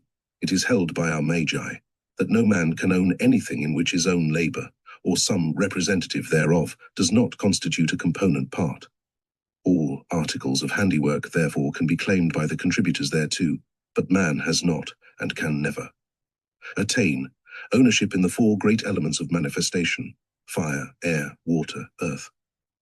If he ever shall attempt it, disaster and degradation will attend the attempt. If a man builds a house or plants a tree or cultivates a crop, then the house or tree or harvest belong to him, and he should be protected in his right to enjoy fully all that can come from his labor. All lands are parceled out by lot, and the improvements only have a price. He who would like his neighbor's location must, with his neighbor's consent, buy the improvements, but the land has no more value than the air about it. The houses are built for convenience and comfort. Every family owns its own home, and when a young man takes to himself a wife, he has a portion of land assigned him under conditions which make equable all inequalities of place, quality, or surroundings. No crowding is allowed, not even in the thickest part of the city. The buildings are of permanent material, fashioned to let in the air and light. The underlying principle is a central open court, with the living rooms all about it. This plan is modified in many ways to suit the individualities and needs of the owners. The court is entered by a broad gate, swinging easily on its ample fittings. In the center, a pool with an overflowing fountain to prevent stagnation cools the air and helps modify the vibrations. The water was supplied by an aqueduct from the mountains. This was so old that no Atlantean of the present people can give its age. But there are records in the archives of the temple concerning the planning of the huge undertaking and the manner of its accomplishment. About this pool the building stands, generally 2 stories, so supported on pillars as to form no obstruction to free movement of the air. When the young couple decide to locate it, is the custom to receive from the chief astrologer of the temple a horoscope definitely naming the number of the new family to come. For each one, a room was built in the home. This special allotment prevents crowding and is productive to the utmost of progress and growth on all lines. Animals herd, man individualizes in his tendency. At either end of the scale, acceptation of or rebellion against the herding indicates where he stands at any given time as regards either his spiritual or his physical nature. If he is inclined to be brutish, it matters not if 50 hands eating with his dip into the same bowl of porridge. If he is spiritually unfolded, he would prefer to appropriate and use in his own way that which comes belonging to and prepared especially for himself. This is not, as it might at the outset appear, selfishness, but is the outcropping of the work which the ego takes upon itself during the earth lives, the soul building out of the incarnations. The rooms on the first story are larger, and mostly used for the offices of living, in which the family relations are concerned and perfected. Most of their leisure time is spent about the fountain in the court, where there are always agreeable shadows with the blue sky above. The courts are paved in colored patterns with a kind of glass and carpeted with rugs and mats woven from vegetable textiles and fancifully dyed. These goods are made principally for export. Besides these furnishings, there are side by side products of man's thought from every part of the earth, the richest and the best. None are bloodstained as the spoils of war, for our traffic, industrious and honorable, has made us beyond peradventure the richest nation that ever existed upon the earth. From the first, we have traded everywhere. No galley of ours has ever been seized by the god of the seas and left lying upon the ocean bottom, whether bearing our goods forth or bringing back to us the merchandise of other lands. This natural increase by labor and by trade, without loss, should of itself have been sufficient to have enriched us without other means. Thus it is perceived the families are by themselves. Each is an independent community. Their houses and gardens are as much the kingdom of that community as can possibly be conceived. This is the rule of the spiritual and not of the physical. But I must not forget to speak of the streets and roads of the city proper and the outlying country. These are laid out on a certain general plan, which once established has never been changed. Although they have been many years in construction and extension, every foot has been added under the direction of a master mind, in conformity to a uniform plan adopted thousands of years ago. So far as they are extended, they are finished and lasting. The substance used for the roadbeds is our secret of the whole world. Our ways are dustless and noiseless. The peculiar composition readily yields traction to bodies moving over them. Never has there been so perfect a system of easy transportation upon the earth. The public buildings are always large, roomy and of varied styles, surmounted with domes, pinnacles and minarets, and ornamented with statues of artistic design and workmanship. The material of which these are built is white marble. Atlantis can well claim not only the honor of being so created, but of remaining a white city. There is no darkening effluvium in the air, nor the climate to obscure the white walls set in the great billows of surrounding green. Our magi say that in days to come, a nation on the Mediterranean Sea called the Greeks will personify in their works of art our beloved city as a beautiful woman rising from the sea. The more important of these buildings are profusely decorated with gold, And it is for this purpose that metal is so eagerly bought by the Atlantean traders. A poetical name, the Tears of the Sun, has been adopted by our people, and by this it is most widely called here. Of the palace of the king, of the great temple, I will speak more at length by and by. In these public buildings are rooms for social meetings, to discuss public topics and for the convenience of classes studying things that do not belong to the physical plane. A description of one will be a description of the general plan of all. They are elliptical in form, with a fountain in the center. The Atlanteans are extravagantly fond of the presence of water. At one of the foci are a number of seats, arranged like an amphitheater, built of stone and rising one above another. At the other of the foci stands a tribune, upon which the speaker stands when public addresses are made.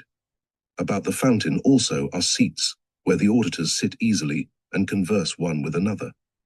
In like manner are built the training schools of the young, the central part of the structure being open to the sunlight and the air. Here, the young Atlanteans are educated in the things that belong to the nation, the family, and to themselves. Our fathers had a saying, "We seek to make a rule of living, 8 years to infancy and play, 8 years to boyhood and training in physical things, 8 years to young manhood and learning of the world outside of Atlantis, and 1,000 years to learning of the invisible and real." Its proportions are very nearly correct. Chapter 8. The Atlanteans of either sex are almost perfect in their physical organizations. They are nearly all equally trained by the Master of Wisdom. It may be asked why they are not all on the same plane of development. The reply is the conclusive answer of all ages and times. Man never has and never will exercise his individual potency in exactly the same way. The little variation, hardly perceptible at first, is increased by every increment, no matter how small, of each of the succeeding lives. This difference is increased also by the force of intellectual power which comes to a nation, and of necessity to the individuals of the nation, who will seek to occupy the best bodies and positions, as the returning egos claim place in the lives. Because of the absolute equality of the sexes, the bodies of the women are just as strong and vigorous as those of the men. But we know that in other nations with which we have come in contact, in other parts of the world, the women are inferior in size and strength. This happens because the people of those nations have allowed themselves from generation to generation, and from age to age, to believe in and assert the inferiority of women. This continued thought has belittled and dwarfed her, not only in body, but has also bound her aspirations and her mental capacity with bonds stronger than steel. While the barbarian races, to their sorrow and loss, have made this sad mistake, the Atlantean nation, on the other hand, have constantly held to the equality of the sexes. The result now is, physically, both sexes are models which painter or sculptor are proud and eager to copy. Each one is a specimen of beauty, for perfection is beauty. The action of the climate and transmitted principles have brought intellectual vigor and daring with a marvelous grasp of perception upon the laws of nature and of themselves. Their bodies, instead of being impediments to spiritual growth and advancement, are helps indeed to the spirits who seek through them experience, knowledge, and understanding. Those who might be called the common class, doing the necessary labor of the nation, are far advanced beyond the literary class of the barbarian nations in their perception of the truth and their knowledge of nature's laws. The day will come in the future when men will mourn this knowledge forgotten, when the fatigue and monotony of burden bearing will be almost overwhelming in its crushing awfulness. We have schools for the development of the physical and for the directing of the mental habits of thought. In these schools, very little memorized knowledge is imparted. The design is to so train the faculties that if desired or needed, the cipher of the astral books could easily be read. Sickness is unknown. We have no lame, halt, blind, deaf nor dumb, nor beggars as models for maternal prenatal mind, to misform embryos, and thus build monstrosities for the public charge. This of which I speak is true of the nations who are busy in the affairs of commerce, of agriculture, or who are builders and decorators of houses and public buildings. But there are some who, from natural impulsion, have sought more and more of the invisible, of the truths which belong to the One, and those who rest in it. These are willing and anxious to devote themselves and their powers constantly to obtaining and attaining, and the teaching of youth. The only class distinction we have is founded upon knowledge. It has come to pass in a natural fashion that these thinkers have gravitated toward one another, that they have kept records of observation, experiment and experience, that they are wiser in speech, in mathematics as applied to the unseen, in alchemy, in astrology, and they are specially wise in the physics which embrace the laws of the unseen. At first, buildings were set apart for these students and their teachers. As the city grew, each body of students had its building, now known as temples. Later, all were gathered into the one great temple, in order that the symbolism of the one who is all might be perfect. In the teachings of our Magi, all manifestation, on all planes, is referred back to the One, as the single central source of strength and power for everything obtained and obtainable. Thus, the mind dwelling on this thought has striven in design, in material, in finishing and furnishing, to make the great temple a perfected symbol of the One. Its worship in all its imagery and suggestion combines every element for the impressiveness of mode and subject. Under discussion upon the minds of the student, is it any wonder that there has come to us as a nation a deep-seated veneration for the omnipotent name and laws? It is also a fact that our Magi are in possession of most wonderful powers, in the control of elemental forces who obey their will, coming to their tasks, not under confinement, but because obedient to the will and behest of those who call singly or unitedly for their services. It is also known that this power never will be held, except by Atlantean-born people, regardless of the changing conditions of the globe. It is also true that a far greater proportion of our people have attained to the superior light and knowledge than any other nation upon the earth, either in the past or present. This is doubtless due to the fact that our incarnating egos, having the right of choice, have again and again sought their own people as the most privileged spot in which to make advancement during their lives. When these advanced egos have found their bodies, we have the spectacle of children born old, for the brightness of the last life is heavy on them, and the newness of the body does not always act as a defense or shield from its imperious blaze. It is not in each, but is a matter of ordinary, detailed development. Chapter 9. We have but one basic law throughout called the Golden Rule, or preference the whole country and city. It is of another before self. We have no evils arising out of the action of selfishness, for this condition is the primary result of the fear of destitution, either for ourselves or others, sometime during the position or period of earth life. Even they who are the least advanced understand from our teaching the true idea of brotherhood, that no man, no man's wife, no man's children, can, under the law, suffer from deprivation of the necessities of physical life. He who has more than enough is held to be always the steward in trust for him who temporarily has less than enough. But this does not relieve from the necessity for labor of every individual in the direct ratio of their ability at whatever employment they are best fitted. In the building of our houses, the quarrying of the stones, the transportation and the fitting is all done by elemental force, under the direction of a master who is in charge of a section. It is his duty to educate them and to see that they are duly provided for, out of the astral storehouse, by the power given into his hands. The form of government has already been copied from us by a powerful nation in the northern part of Asia. But because of their situation on the physical plane, it is most likely they will be able to retain only the form, and will lose the spiritual power, which is the foundation potent principle. The whole nation is linked together by the master of the families. These are in groups and classes, under instruction and direction from those who are most competent to teach. These teachers are grouped under the masters or magi of the temple. These magi of the temple are under the instruction of the most ancient, the 7, the 5 and the 3.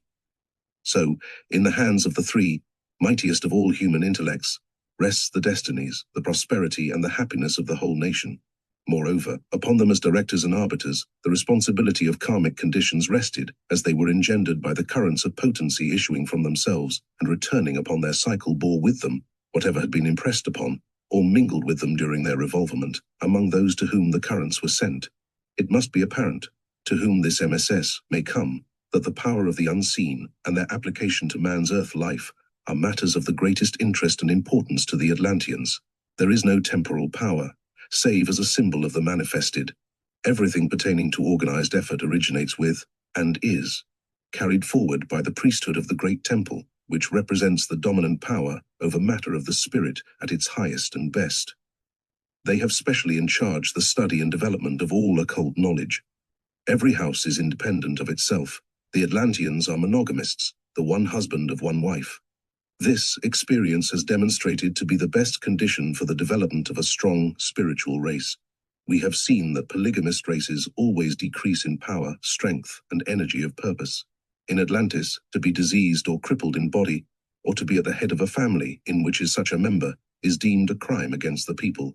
Therefore, all thought, all desire and interest are brought to bear upon physical conditions, through occult and spiritual forces, not only to make the nation whole, but whole in the highest and best sense.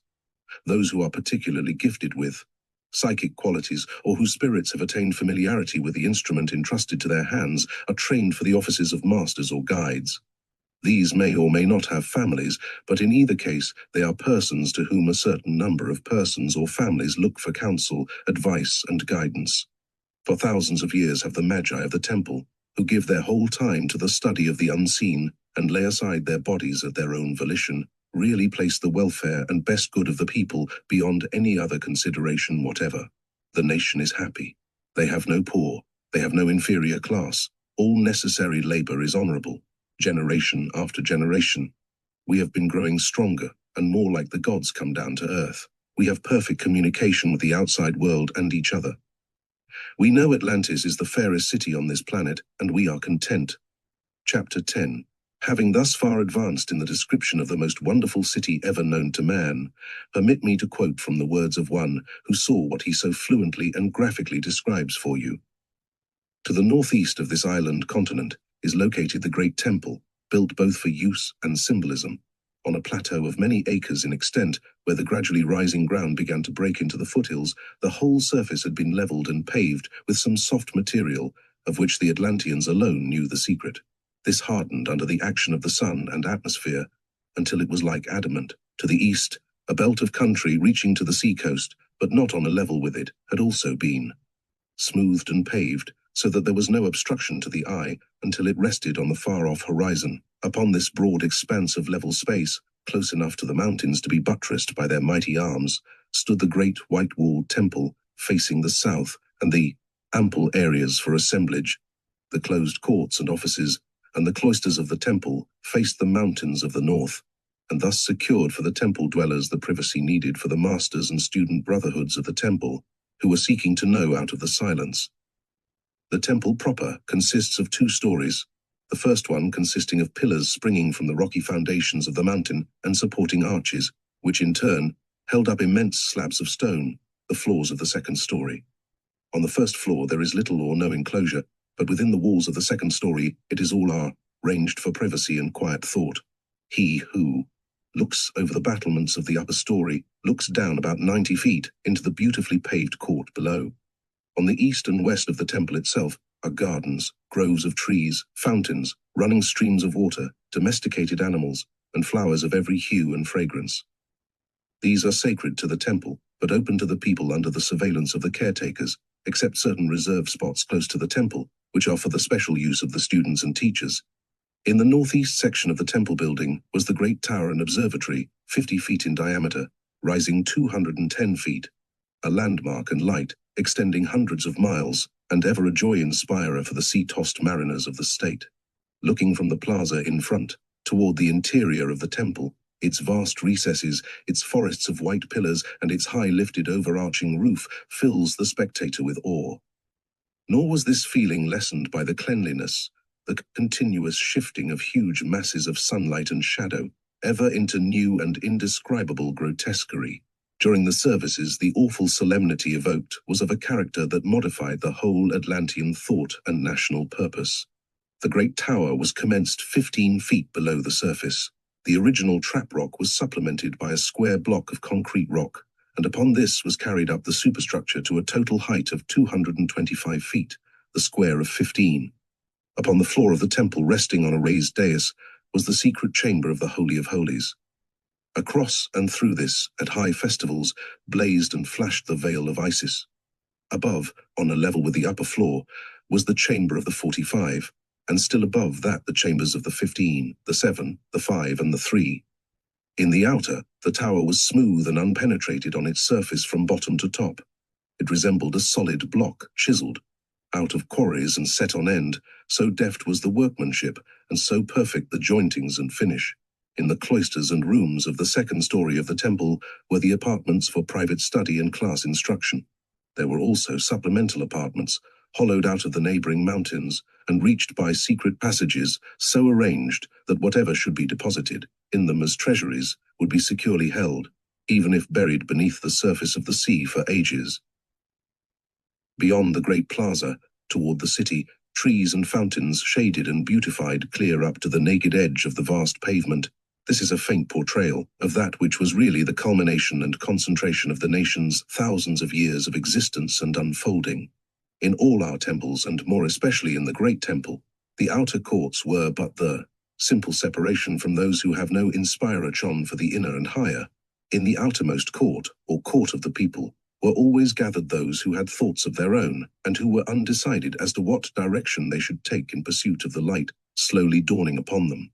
The inner court of the people contained those who have so far perceived that they are willing to obligate themselves to carry out certain purposes, of whose full intent they can know but little, except that the farther end is lost in the light of life and the halo of obligation. In this court, they who seek must be fitted by training and preparation for that which lies before them, so it is natural that they who linger there, striving to advance, must do whatever they can through their own power of assimilation, by themselves. At the first, if the lesson is concentration, it is their individual concentration. If the lesson is passivity, it is their own individual passivity. It is exactly as when one is learning to sing. As a beginning, the voice is trained to use its own peculiar function alone. After this solitary practice, when some aptitude has been attained and a facility of use, then they are ready for the massing of singles for a united effort. It must follow, then, that the outer court of the Brotherhood cannot but lap over into the inner court of the temple. That which is done singly and alone is absolutely necessary for the next step in advance, which is to be made in unison with another or others, in the same way as musical students are trained by twos and fours for united efforts of action and harmony. The question considered in all this is, how shall growth and attainment be best accomplished? What is the basic principle?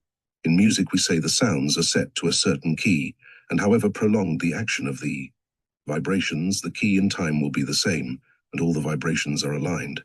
It is exactly thus, when the students come to act together on the occult planes. The vibrations which they produce will not, of course, be alike, but they must chord the parts of one vibration, fitting and filling in with the vibrations of another, so there shall be no jangle. To get the best results, it is always best that they who are in the outer court of the Brotherhood should be watchful and careful, lest the vibrations sent forth from themselves should be hastened or intensified, or even dragged through the thoughtlessness of their own carelessness. When once unity of action is attempted in this matter, it is absolutely necessary to success that the key on which they start should remain the same. It is easy to see how intense passions, such as anger, or any of the disturbing conditions, would interfere with the vibrations. It would be like a chord out of tune in a stringed instrument, where, though the strings do not give out the same sounds, still they must be in alignment. This alignment is the source of all music. It is not needful that the most intense feelings of one's nature should be given rein, and allowed to make disturbance, both for himself and those whom he is contracting. It is also on a small scale, like the sharping and flatting at the wrong points, whereby the vibrations are changed, the harmony broken and discord becomes perceptible. It is also absolutely necessary that all conditions in the outer which can cause a disturbance should be held in abeyance when one desires to concentrate, in order that during a united effort for concentration the harmony and strength shall not be marred. This is true of all work on any occult line. It is not to be supposed when two or more of the brothers are concentrating, exactly the same process is gone through within the mind of each. That would be impossible. The end sought for can be attained by each working in his own way, with the same thought. It does not follow because A does not perform his task exactly as B does, that B should set up a disturbance in the vibration as reflected from A, thus in a measure destroying the cooperation and effect to be produced.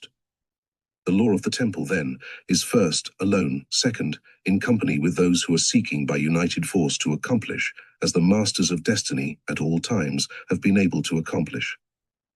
Unity of action is most important, therefore we must guard against anything that can disturb this unity. If vibrations, in their normal conditions, lay along side by side, and one is hastened, then the harmony is destroyed, and the action of the impulse is to increase the vibrations in the length of their wave force. We must, when meeting for united effort, insist that each, for themselves, shall become their own guardians.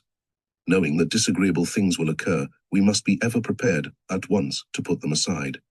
Having done this once, we shall be stronger to continue. Thus the music from our soul's action will not only affect ourselves, but those about us. Upon this statement of principles has been built the great law of the temple. Do unto others as you would have them do unto you. All the teaching and training, all the ceremonies and symbolism of the temple are founded upon this law as the cornerstone of the religion of our people. Having given this brief summary of the truths our priesthood have in charge, let us pass on to a description of some of the ceremonies of the temple service.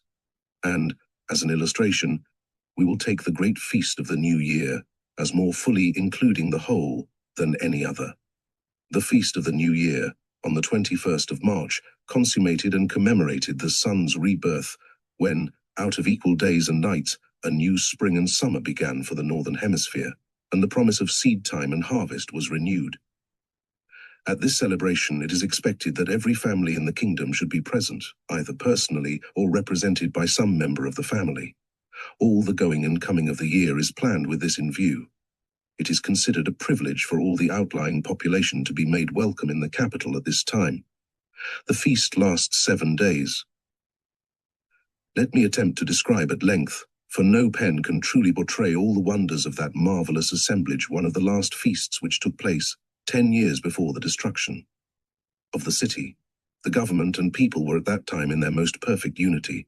About 3 days before the set date of the feast, there could be noticed a little stir of preparation all over the country. It was a quiet movement toward participation. If one had been lifted above, so he could have looked upon the continent as upon a map, there would have been perceived during these 3 days long lines of travelers, some on foot, and others by every method of conveyance, moving upon the city in converging lines. As the time grew shorter, the extent of these lines grew shorter, and the ways close to the city and in the city itself were filled to overflowing. There were but few people in the outlying country who had not some friend or relative in the city proper. When the houses were filled, tents were spread in the gardens and in all the parks and places of assembly. Thus there was a new appearance given to the light by its reflection from the tents, which were some of linen and some of cotton, but all bleached very white by a process known only to the Atlanteans, and never imparted to any other nationality. Only on the great plateau of the temple and the areas of the outer courts, no tents were allowed, for that space was necessarily kept clear that there might be room for the greater assembly. As the ceremonies were in commemoration of the newborn sun, the hours of assembly were morning and evening, and at the moment of the meridian height. On the first day of the feast, as the dawn brightened in the east out of the early twilight, there could be heard throughout the whole city a low, muffled sound like the pouring of a swift torrent through a smooth bed, and as soon as it was light enough to see, all the outer courts and the great plateau of the temple could be perceived, crowded with those who had arrived to take part in the inauguration ceremonies. Their faces were turned toward the east, between whose far horizon and the eyes of the numberless watchers no obstruction intervened. When the moment approaches for the appearance of the ruler of the day, a low, sweet harmony, sounding in rhythmic change, welled out upon the air in slow, restful time and far-reaching tones from the great temple choir, who were gathered in one of the porches of the temple, so raised as to be seen by all the vast multitude. As the sounds of the chant, gradually swelled by the voices of the worshippers, became more intense in power and heavier in volume, all the vast multitude seemed to sway under the psychic spell of this invocation to the sun, this symbol of welcome to one who returns to his work and purpose. The minutes move quickly on. The invocation is finished. A blast of trumpets accompanying the final note. The orb of day, with tropical suddenness, springs from his bed beneath the sea. As his first beams fall upon the countless multitude, they drop upon their knees.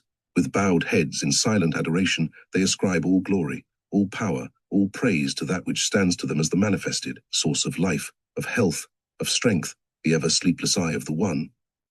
Then they separate. The hours are spent in social, converse, or the abandonment of rest and quiet until it is high noon. As the sun approaches the meridian, all the streets and byways, all the housetops, in all places where there may be a worshipper, behold his face turned towards the temple. At the moment of meridian altitude, above the highest pinnacle, a crystal ball, almost as dazzling in its brilliancy as the sun itself, shoots up, and for a few moments receives the concentrated thought of all the faithful throughout the city, as the reminder of the good messenger of the One, the height of whose glory is now perceived. Again, in the evening there is a convocation at the temple. The ceremonies of the morning are repeated, with the exception that the song is one of farewell, the multitude facing the west instead of the east, and the hushing sounds of stringed instruments attend his exit from the western horizon. These ceremonies are continued for 6 days. There are various other ceremonies which take up the time of portions of the convocation between these assemblies of the whole. There are also lines of temple services, work and study, each of the sciences having its appropriate place and each being developed by those who are allied in the great brotherhood of the temple. This embraced the whole people in its ramifications. It is not necessary to describe these in all their minutiae, but during these 6 days there was continually something taking place in the city, always having its moving force at the temple. The moving of a procession through the streets, a convening of the temple guides or guards, lectures and talks from those who were so well qualified to give forth from full fountains to the inner souls, eager to be fed.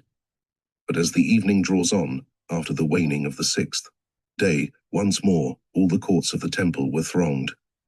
The hum of conversation dies away as the darkness grows more and more intense. Now, when it shall have become quite dark, the temple choir opens the exercises with the song of invocation. It differs from all the music of the convocation, hitherto, in key, rhythm and time. In this, all the people join. As the sound vibrates in swelling cadence, rising and falling amongst the echoing mountains, the effect was perfectly indescribable, for the Atlanteans were especially celebrated for being sweet singers. When the singing was finished, the chief instructor of the people stood upon a tribune high raised, and there discoursed of the things which concerned them most intimately in the physical life, of whatever they stood most in need, of how the sun was to them life and health, and plenty and peace, the sign and representative of all good. Then he directed their attention to the darkness, which sat so uneasily upon them, enforcing rest and inability to work. Then his peroration was after this fashion: the darkness is death and desolation, and, thus, in the beginning, the existence saw when he said, "Let there be," and there was, light. At this word millions of lights gleamed out all over the temple, inside, outside, even on the highest points. It stood forth one blaze of white marble glory, for there was only one thing about electricity the Atlanteans do not know. That is the point where knowledge lays hold with potency upon the One, in its inmost and supreme integrity of existence. There are other ceremonies, of minor importance, pertaining to the night, but this is the most important. There are no sacrifices, no shedding of the blood of animal or human victims. The Atlanteans do not believe it is necessary to teach destruction or destructive action by such sacrifice, in the burning or destroying of any living thing. For they say man is naturally destructive, and we ought to teach him the opposite. So all our ceremonies lacked the hideous shadow of agony and horror. That will be sure to come if man forgets our teachings. But the great object lessons served well their purpose in elevating the whole people to the same level, and cementing them into a common brotherhood. In the next chapter, I will describe as well as I may the last great day of the feast, chapter 11. That of which I am now to speak concerns the Atlantean nation, when there was for it seemingly nothing more beyond, in glory, prosperity or knowledge. I am warned of the unseen not to write unguardedly, but with circumspection, lest there come power for mischief to the unobligated. In the olden days, when step by step we had painfully and laboriously climbed the mountain heights into the broad blaze of the everlasting truth, the world lay at our feet. That was our intellectual and physical status. Whatever there was in the earth itself worth having or knowing was in our possession as the birthright of ages and ages of previous existence. Furthermore, we coming into life are not clouded, as the generations to come will be, by physical conditions which will grow thicker and heavier all along the pathway of the unrolling centuries. It will be because, having dominated whatsoever there may be of physical workings, we shall have sought also to master that which belongs only to the spiritual realm, that we shall be cut off. There is but one God. None created can sit in the seat of the uncreated. None who exist by the thought of the infinite one can hope to explain that which is of itself the existent, the cause of all results manifested or unmanifested.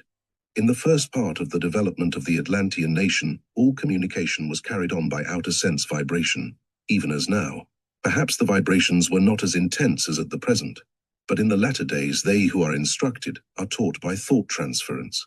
The education of the young is not along the line of simple memorizing, nor is it only the unfolding of partially physical senses. It does not appeal to material sense for the building of the soul. We do not hope that out of bodily conditions we can bring any help to the spiritual. For we know whatever belongs to and lies along the line of the physical, rising to the highest source within itself, can rise no higher than that point. More than that, the physical in its most perfect form begets weakness and death. How can there be anything beyond this but weakness and death? This is one of our axiomatic doctrines. In manifestation, we simply see an exemplification of that which occurred on the spiritual plane. In the days to come, the professor of mathematics will state an axiom or a proposition, and then going to the blackboard, and upon it, appealing to the sense of sight, will demonstrate in manifestation the impression he seeks to make of the secret workings of the force beyond. If he is a chemist, he will bring before his hearers certain elements, and out of the unions of these elements, out of the separation of the conditions, there will grow up or manifest themselves certain, perhaps startling conditions. But that which then takes place is not the truth he is trying to prove, it is simply a demonstration of the truth. Nor is the professor of mathematics trying to show you the truth. He will simply be trying to prove that to be true which he has learned from the physical side. Do not confound that which is unmanifested with the manifested. The unmanifested is the cause of everything manifested. The manifested exists because the unmanifested is its primal cause, reaching down through all the ages. So we do not in these days linger over demonstrations, or in any way try to prove by simple manifestation the existence of the invisible and unmanifested. But the first course of training our students receive is a line of strengthening for their mentality. If there are those who are so physically constituted that the machinery of their thought, the power by which they could receive of the force outside of themselves, is in any way unfit or incompetent, they are first treated by the thought of those who are about them, to bring them up into a healthful condition, as it is termed, on the physical plane. Really, the condition is simply one of harmony, the knowledge which has come in these latter days, to us who have the pleasure of perusing this manuscript, variously named the science of spiritual conditions, mental science, science of truth, science of knowing, call it what you will, is really a glimpse gotten hold of by one who was clear-sighted and who, in the development of the idea, has manifested the bravery of the old soul. It is only to these old souls are entrusted the works that will stir every man's heart that hears of them.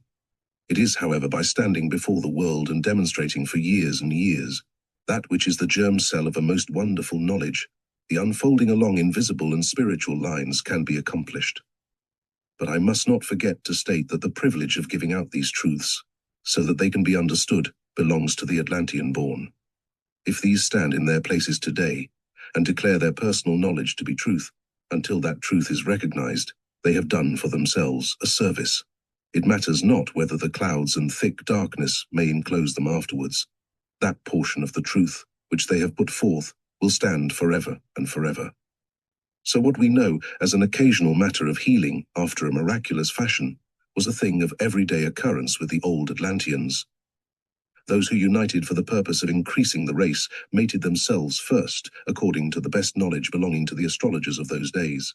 Thus mated, it rarely happened as one of our poets hath sung, deformed, unfinished, sent before my time into this breathing world, scarce half made up, was the fate of any one born of woman. When any unripeness of this kind appeared, it was treated successfully on the mental plane. Chapter 12. The students came together in classes or small assemblies to hear and learn of the wise ones. The wise ones did not undertake to talk to the outer physical senses as I am talking to you today, but through thought transference, that more vigorous and permeating condition, which someday some of you will perceive and know, and this whole nation, so largely Atlantean, will come into the full possession of. Not only could the subject intended to be taught be fully and completely received, but with more intensity and a broader wave action on the plane of intellect than you now receive. Suppose, as has been said to you in this day, while we listened delightedly, it were possible to give to a class of students, by asking them to sit still a few moments, a demonstration of the vibrations of color, sound, or other sensed vibration that lies just beyond. If I, As a professor, and you as a class, sit listening eagerly, and I say to you, sit still for a moment, turn inward your consciousness and perceive. Then I could, by the force of thought, directed by my own mentality, make visible to you the quiet, the peace, the harmony that always does and must attend the inner vision. How much time it would save, how much better you would remember than now, when you have to formulate within your own brains the words symbolizing the vibrations which I poorly convey to you, and which no two of you can conceive or perceive exactly alike. This was our intellectually exceptional and brilliant mental training. Whoever was particularly bright, desirous to know of all truth, whose eyes turning to the great white tower, lifting itself aloft above our temple, wished within themselves that some day within its shadow they might learn more of these things, were always sure to have the opportunity. When this eventful time came, and the gateway was opened wide, there came also the obligation for fulfilling, even as the obligations come today. That which a master of the later day said, "A new commandment give I unto you, that ye love one another," was the inspiration, the thought, and the most intense dictum of those who taught in the temple. There must be perfect unity, perfect harmony, perfect love for one another. Oh, that you of this latter day had never forgotten, you who have remembered and put in practice all the commandments of the dreadful 10 concerning the physical, would only recall and practice the 11th. Then all that could be needed in the visible life would come. Seek ye first the knowledge and potency of the unseen in the realm of truth, and there will come to you knowledge of all else. The knowledge of the physical cannot be so very much. It lies along the contemplation of a few simple fundamental principles. It is not so difficult to make gold as might be considered. It is not so difficult to do various other things which have come to our knowledge. Every step you have climbed along the way, which seemed so difficult at its first contemplation, after it has been accomplished, grew easier with the added knowledge. Our records in stone, contained in the great treasury of the waters, hold embodied fundamental principles as established truths, which many earnest souls groping in search along the higher lines to discover, would give years of their own lives to know. Some of these, sooner or later, will come into knowledge. Those willing to advance, to expend the time necessary, to make the sacrifices and take upon themselves the obligation, which must rest upon the consciences of all who are admitted to participation in the truths worldwide in the scope of their action, are candidates for knowing and understanding. They will certainly advance beyond the threefold gates into the great mysteries. That which belonged to the Atlanteans as a nation, intellectually and morally, was the control of all knowledge, except that which belonged to the origin and power of life. This concerns the one alone. Some of you whom I knew as men in the olden days, I now perceive as women. But the spirit that lies behind each one of you is the same. The perception that looks out of the eyes is the same perception that looked out of the body or dress you wore then, thousands of years ago. Oh, if you of this day and generation could only understand and perceive the treachery of the physical embrace, how the enwrapping into the physical is only a manifestation for the processes of accomplishment. If the experiences can come only through the body of a man, it takes that. If the object of the coming back into the lives can only be accomplished through the body of a woman, it accepts that, with its modicum of joy and terrible burdens of pain and mad agony on all planes. The body is nothing, the soul of the ego is everything. Chapter 13. It was a doctrine of the Atlantians that the body of the physical which enwraps us is adapted to the need of the ego holding it, as a manifestation of the processes of accomplishment. If the ego coming back into the lives cannot accomplish its own unfolding, save through some particular experience, it compasses that particular experience, if it is within its possibilities. From age to age, from generation to generation, that which stands behind all is ever the same. That which overshadows all is a part of the divine existence, is one with the one, a part of the divine existence, indivisible and always the same. This was the primary knowledge, taught first in the forests, amid the rocks and mountains, and afterwards in the great temple builded into these mountains. It must be remembered that very much of the work done in the temple was accomplished by the control of the elements or elemental forces, which the Brotherhood understood and exercised even in those far-off days, for the lightening of the toil of the physical. This, you, in this day and generation, have somewhat recovered. But instead of saying to the force universal, do this, you change some portion of it and bring it under limitation of form. These limitations act for you, tirelessly toiling day and night. And so, there does not come out of the surrounding conditions and vibrations the reacting powers and forces which generally tend to the physical retarding of any great building or other work of importance, because they are made up of the groans and moans of those who toil in the physical body to accomplish. When elemental force builds, it builds because of its forcefulness, and there is nothing to retard. In no sense is there anything for regret or reparation. There are no tears, there are no blood marks anywhere throughout the whole work. It is clean. It is set in motion and directed by the force which originates in the potency of man the created, who thus becomes a connecting link with the potency of the one who manifested as the universe. In the northeastern part of the continent was a group of rocky mountains. These rocks reached far down beneath the ordinary level of the soil. They seemed to have been buttressed up, apparently from the very center of the earth itself, but that it was not so, appeared by the future events. But in any event, they were strong enough to hold tons upon tons of piled up rock in whatever shape it might appear. So, first the rocks were cut down to a level, and a huge plaza was thus cleared from east to west, in such a fashion that both the rising and the setting sun could be seen from any part thereof. Also, the North Star and the Southern Cross, each low in the heavens, could be seen by anyone standing upon the plaza. The human view was unobstructed from horizon to horizon, so far as the power of the eye could penetrate. This plaza was ample enough to hold in its confines every single member of the Atlantean nation at one time. It was many acres in extent. It is wonderful how many people can stand on 1 acre, if they are only harmonious. This great plaza was necessary for the Convocations, and the yearly ceremonies when all the people went up to the temple to receive guidance and instruction for the coming year. This convocation was always at the time of the vernal equinox, when renewed impetus comes both to the vegetable and the animal. Thus the mountains partly cut down, left space also for the facade, which was tunneled into for the interior of the building from the front, and to this excavation additional structures were added from time to time to meet the necessities of the temple colony. That is, wings were built and additional stories added, all with regard to the symmetry of the whole. The rooms and colonnades all yielded to the unification of the whole, which was the education of the temple staff, and through them of the whole people. At the northeast corner, as I have already mentioned, on the foundations of solid rock, reaching far down into the earth, was builded story after story. A tower. Upon this tower's top was located the tallest observatory that has ever been known in the world. There, they who were wise, and who were considered best, after having passed triumphantly through the intricacies, the education and unfolding of the lower degrees, kept constant ward and watch. Out of this tower, at its lower part, proceeded forth over the great area, the wall of the temple enclosing the great hall of convocation, and the temple proper, and from the Holy of Holies at the bottom of the tower. Light, strength, and force at times of convocation streamed forth, as the result of the united power of the 3, 5, 7, 15, and 45. But let us turn to a fuller description of the tower.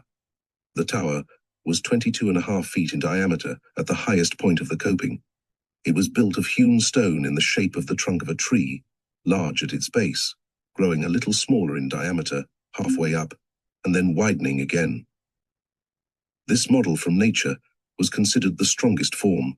The stones, as I have said, were nicely cut and laid in a peculiar cement, found in the southern part of the continent, which once hardened was as firm as the rock itself.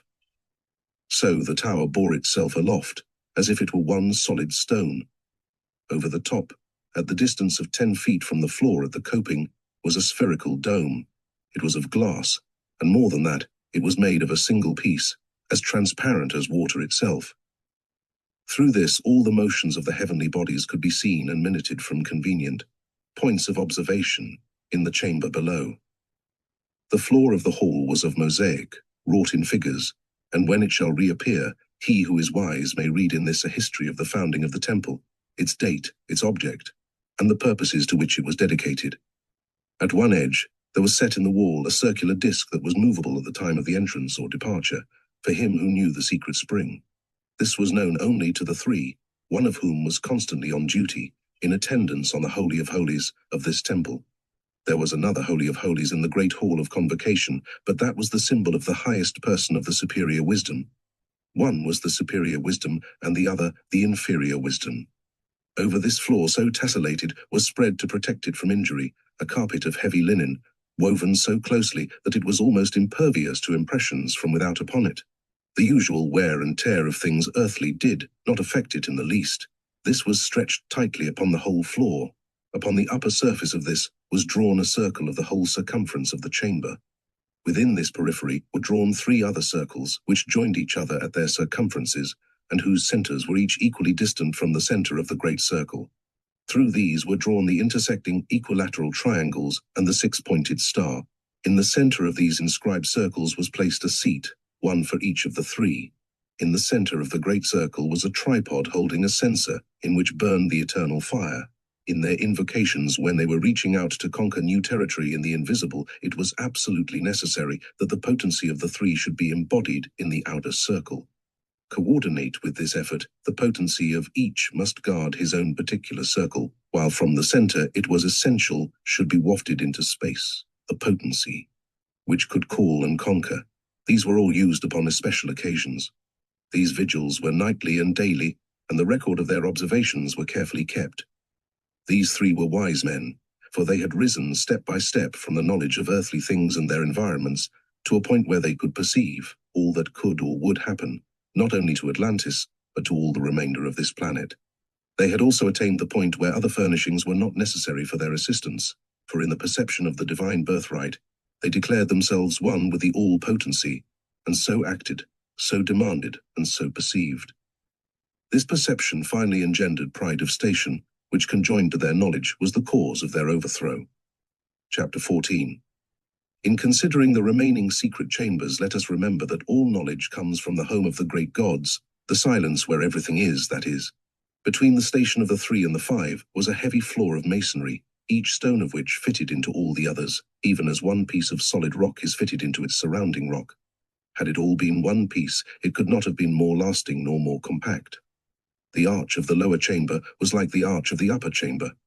From the highest concavity of the lower ceiling to the floor of the upper chamber was 3 8/10 feet of solid masonry. The arch of the lower chamber rested upon or sprang from 5 pillars in the walls of the circular chamber.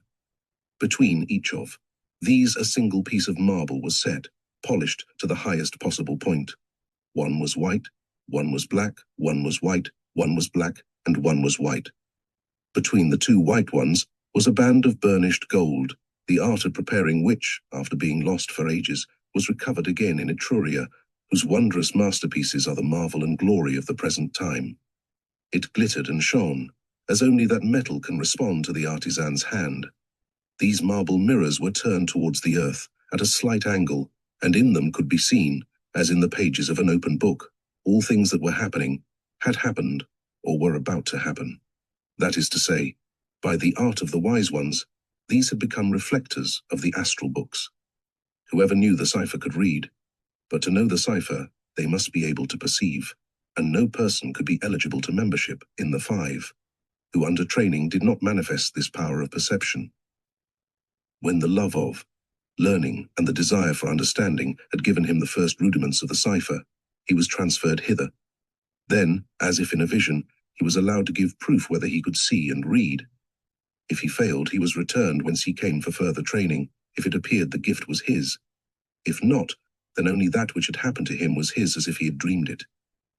It is not necessary for me to say that the 5 were rapid and accurate readers of whatever their wills sought to know. That which was good was perceived in the white mirrors. That which was evil or obstructive was seen in the black mirrors. So long as Atlantis was in its greatest power and glory, so long was the number maintained as I have described it. But during the last 25 years of the existence of the temple in the city, the odd mirror in the white had clouded over in a singular fashion, growing darker and darker, until the final destruction. And today, under the waters, there are 3 black and 2 white mirrors, but when the hour of redemption shall have struck, the stain will be wiped away from the white. Once more there will be 3 white and 2 black mirrors. In the records of the past, written on the floor of the upper chamber, there was this prophecy: when the 3 are all black, swift destruction cometh to the temple and the people. This had been well known by those whose ambition should have led to higher and better things, and although they wondered at the continuous change for the worse, So clouded had their minds become by their selfish ambitions that no notice was taken of the dreadful warning. Although the chamber was solid, and there were neither windows nor doors, there were means of ventilation by which fresh air was conveyed into and out of this apparent tomb. The means of entrance were the same as those of the upper chamber. Although no aperture communicated with the sunlight, yet apparently the light from the great dome overhead passed through the solid masonry, as though it were glass. Whatever could be seen by the light in the upper chamber, with its magnificent dome of crystal, could just as easily be seen in the chamber of the five. On the floor of this chamber also was an extremely fine mosaic record of the nation, and of the occult happenings to the same.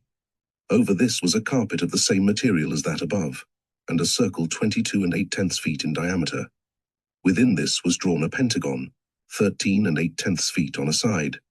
From the center of each side of the pentagon to the point of contact with the circle, a semicircle was drawn. In the center of the circle was a smaller circle touching all the semicircles, 4 8/10 feet in diameter. Where these semicircles intersected each other were four figures resembling ellipses, at the point corresponding. To the focus, the point farthest from the center, was the station of him who officiated.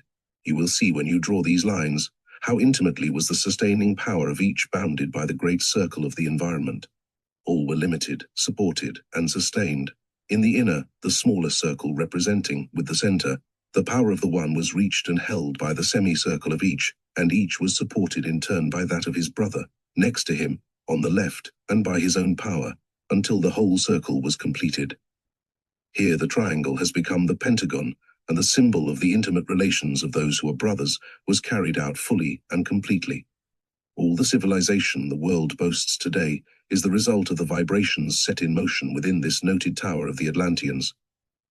Between the divisions of the 3 and the 5 were 3 feet of solid masonry. The roof was arched as the heavens seemed to be arched, and this arch was lined with an alloy of silver, gold, and copper, an alloy which the citizens of the world today would give much to be able to imitate. It was polished to the highest degree of finish, but strange to say, it did not reflect a single thing taking place in the chamber. It was supported in its place by 7 pilasters, one of orichalcum, one of gold, one of silver, one of lead, one of tin, one of copper, and one of platinum. This was used instead of quicksilver, because the quicksilver could not be retained in place nor form, and the platinum was its opposite. On the plate of platinum at its base was engraved the proportions of the alloy used in this great concavity. There were always sounds emanating from it. Sometimes they were sweet and harmonious, sometimes sonorous and turbulent, for it did not reflect anything within the chamber. It was a reflector of the nation's sounds and of all those with whom they had dealings. It was in touch with all the planets, and it was a curious fact that in reflecting the sounds, it also reflected the colors of the sounds, because the same vibrations that make sound produce color also. So you see that in one chamber attention was called to the working of the one in the heavens, and in the next chamber could be perceived the operations of man's thought on the astral plane. And in the chamber of the 7, we are now about to describe, the study was of the manifesting of thought in its first potency. Thus, in each grade, approaching nearer and nearer to those to whom they ministered, and who should have been their first care always, and above everything else their supreme concern. This chamber also, like the others, was permeated by the light, which knows and recognizes no obstruction. The light was of equal volume, quality and quantity as that which lighted the uppermost chamber, and it had the same peculiarity of penetrating and giving distinct view. It pervaded the whole chamber, without having any visible source. Upon this floor also was written in mosaic, as in the other chambers, a continuance of the history and progress of the nation and the city. Over this too was spread, as in the other chambers, the carpet. Upon this carpet was a circle of 21 feet in diameter. Within this circle was described a heptagon. To the center were drawn radii, thus making each side of the heptagon the base of a triangle, of which the 2 radii were the other 2 sides. Within each of these triangles was inscribed a circle, touching each of the sides. The center of these circles was the station of one of the 7. In operating, they might look to the center or the circumference, or to each alternately. But whatever was done was always with the utmost harmony and unity of potency. There is still one more chamber of potent effort, that is the chamber of the 15. The chamber of the 45 was more that of a school of training than a laboratory of occult force. The thickness of the separating masonry was 7 feet. In the center it presented a square rising above the roof of the temple. Within it was a square room with the sides facing each of the points of the compass. Circular windows, one each, pierced the walls of the four sides. The one on the east was red, the one on the west was blue, the south was yellow, and the north white. The floor was laid in tiles, and the tiles were of a material which generations of wear could not destroy. And upon these was a lesson which contained absolutely, from beginning to end, all the knowledge that man would ever need or could expect to attain upon the earth. The wisest might read it partially. To those lacking understanding, if they could decipher, it was still a mystery and foolishness. This may seem impossible, but it is true nevertheless. When man learns that all rays come from the One, it will not be such a difficult task to find the way to the source and origin of all that mystifies and perplexes him on the earth. It is because he believes there are many, and that the shadows and changing illusions are of the essence and quality of the real, that he diffuses his power and baffles his own inquiries. In this chamber, in a semi-ellipse, were 15 seats, 7 on each side of the keystone of the arch. The roof was also square. In one of the foci was a crystal globe, from which light always emanated. In the hours of rest it was necessary. In the hours of day, light from the outer permeated the room. The crystal globe hung midway from floor to ceiling without visible support, swaying gently with the movements of the thought currents about it. In the other focus of this semi-ellipse, 3 brazen serpents, supported on their tails and rearing upwards, held aloft in their mouths a censer in which burned the perpetual fire. During the time of sessions, incense and perfumes fed by invisible hands brought peculiar effects to those waiting for instruction and guidance. It was here those who were fitted, after training in the school of the 45 and waiting, were selected for admission under obligation for further training and practice. If they kept their obligation, they then might sometime hope for promotion. If they did not keep their obligation, then they fell back. There was always more or less change going on in this chamber of trial. From these 15, culled from the whole nation, came the 7, 5, and 3. Nor were they allowed to know of the powers beyond them, except they occupied the chair of the elder brother, who was their appointed leader and guide. They came and went amongst the people, and were considered as persons of authority amongst the temple dwellers. They were but little, removed from the forces lying below them, which they utterly and entirely controlled for the purpose of massing and using them for concentrated power. This chamber rested upon the massive walls of the 45 by a ponderous arch, whose spherical edges met the solid rock, the buttressed foundation of the world, seemingly uplifted for the very purpose of this support. Beneath the floor of the chamber of the 45 was hewn out the Holy of Holies of the great hall of Convocation, so that the mysteries intended and desired to be communicated could be made manifest to the people at the stated times and seasons. This was the ultimate outcome of all this interlinking of organization. The chamber of the 45 was 25 by 25 feet, and the walls were 12 feet thick. Within this wall, impervious to sound or impression from without, the students of this degree met. The chamber was so arranged with its lofty arched roof and solid floor of finest woods brought from all quarters of the earth that the conditions of pure air were fully met. They who were sitting sometimes for a shorter time, sometimes for days that seemed but hours, listened enchantedly to that which was propounded.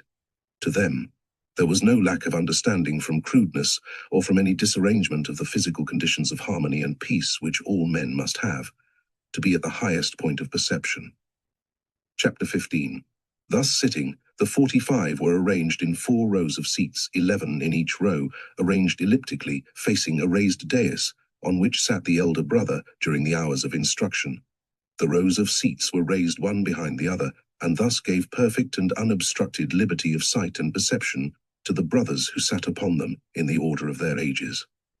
There was always close to the seat of the elder brother another seat, and this, empty always to personal sense, to those who could see on the psychic plane, was filled by an elder brother from the invisible, as a mentor and guide, as an influencer of the elder brother of the visible, to receive whatever might be given either from his own knowledge, or by his coming in touch more readily with the invisible, thus receiving out of the realms of the invisible that which was needed for instruction on any and all of the mortal-touched planes. A narrow staircase was arranged in the thick wall, which led to the chamber of the 45, and a sliding door, opening to the lightest touch of those who knew, admitted into the chamber. This chamber was sealed and floored. Sides, top and bottom, with wood they obtained from the country, to be known in the later days as South America, but then a large island. It was of a peculiar hardness, dark red in color, and susceptible of the most brilliant and lasting polish. It was so well fitted together that it seemed like one piece.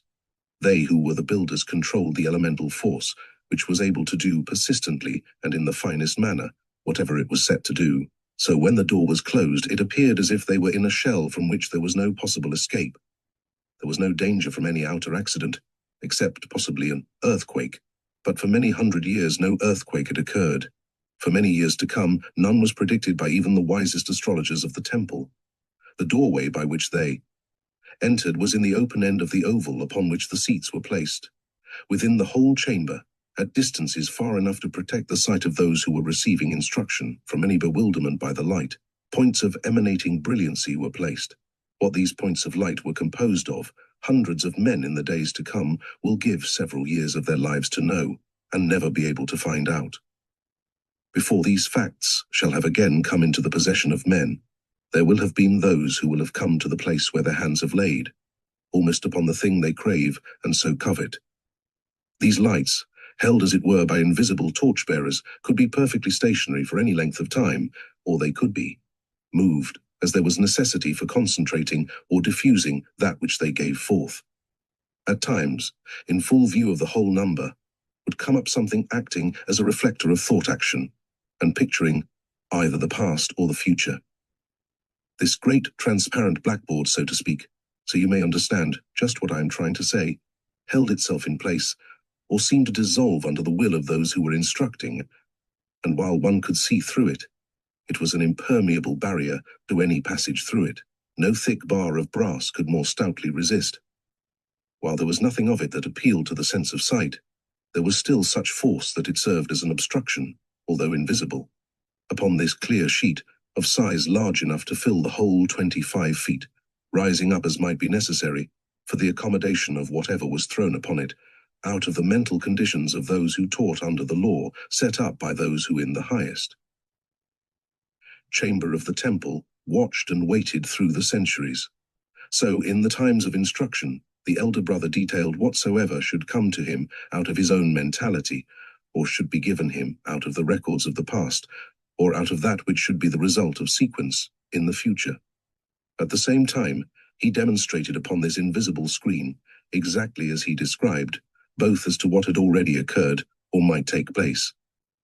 Did he desire to unfold a line of sequence, then, as he talked of the sequence in a particular way, the whole company would see that all the sequences were alike, that everything moved forward on the line of the one creative thought, in perfect harmony for accomplishment of all events in manifestation. The things that seemed to happen were due to the perception of the investigator, and to the non-manifestation at the same time of the peculiarities appearing in the individual through which cognizance was made.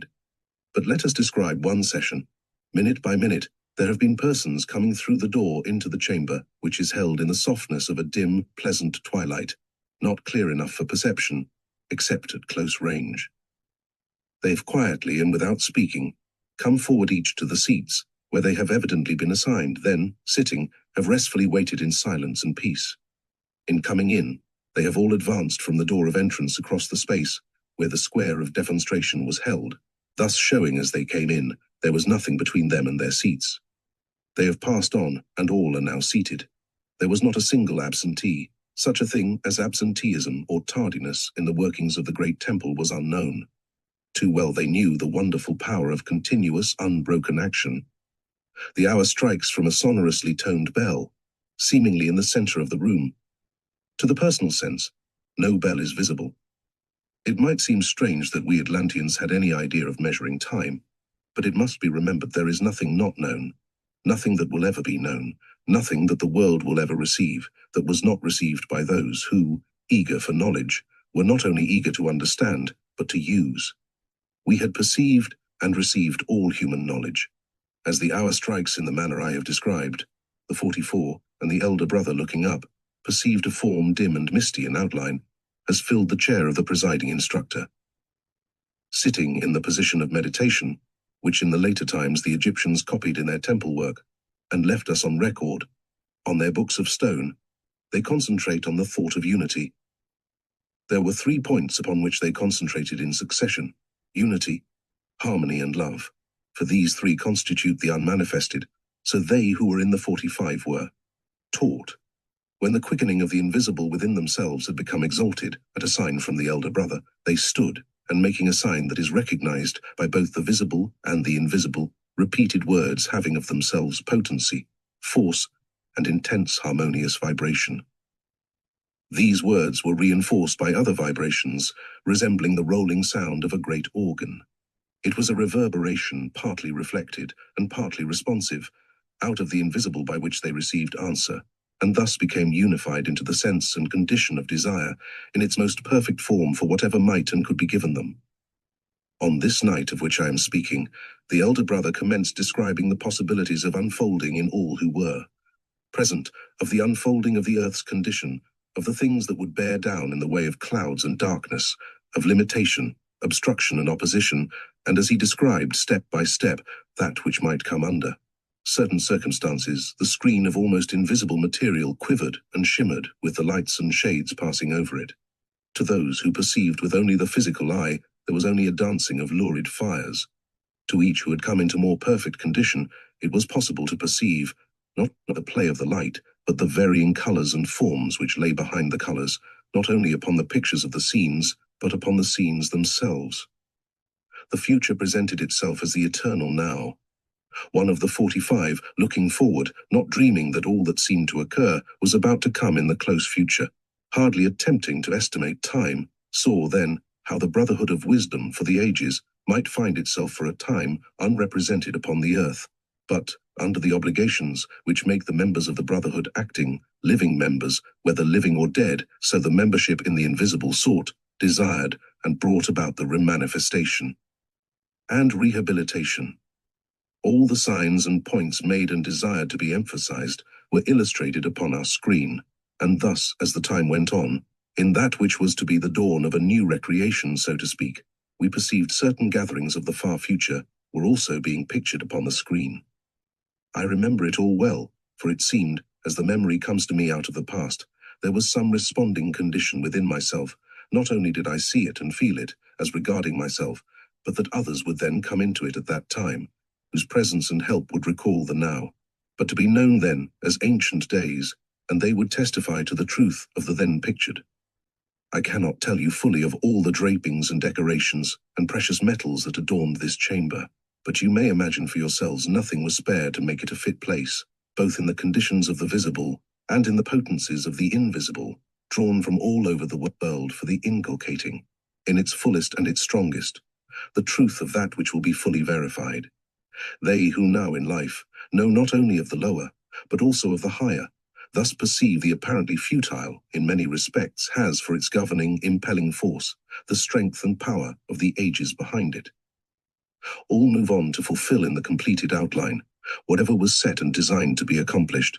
Thus the lessons given to the 45 were either in voiced vibration through the sense of sight, or by thought transference. Whichever method was used, the vibrations made themselves plainly visible to the sense to which they were addressed. Their vividness depended upon the intensity with which the thought was projected. But at all times, during a session of the 45, there were shadows more or less distinct in outline, playing over this wonderful spectrum. When instructions were being received from the 3, the play of forms and colors were something that has never been seen elsewhere in the whole world. The reflections then obtained have really so impinged upon the great astral record that the works accomplished have become mighty influences upon the globe. The record of what these denizens of the secret chambers of the great temple thought and did is one day to become supremely dominant in the affairs of the world. As the cycle rises to completion, it will become more and more potent. He who is wise and able has thus given some outline. Chapter 16. I have tried thus far to give you a description of the great temple of Atlantis and of the tower that was one of the wonders of the world. That which was in sight was not by any means all, even as the tree, bearing fruit after its kind above the earth, is by no means the largest nor most important part of the organic development. The organs of growth and transmutation are hidden from the curious eyes of the idle. So we have in the mid-heavens the angels and spirits of light, on earth mortals both visible and invisible. Beneath the earth's surface are the beings belonging to the lower races.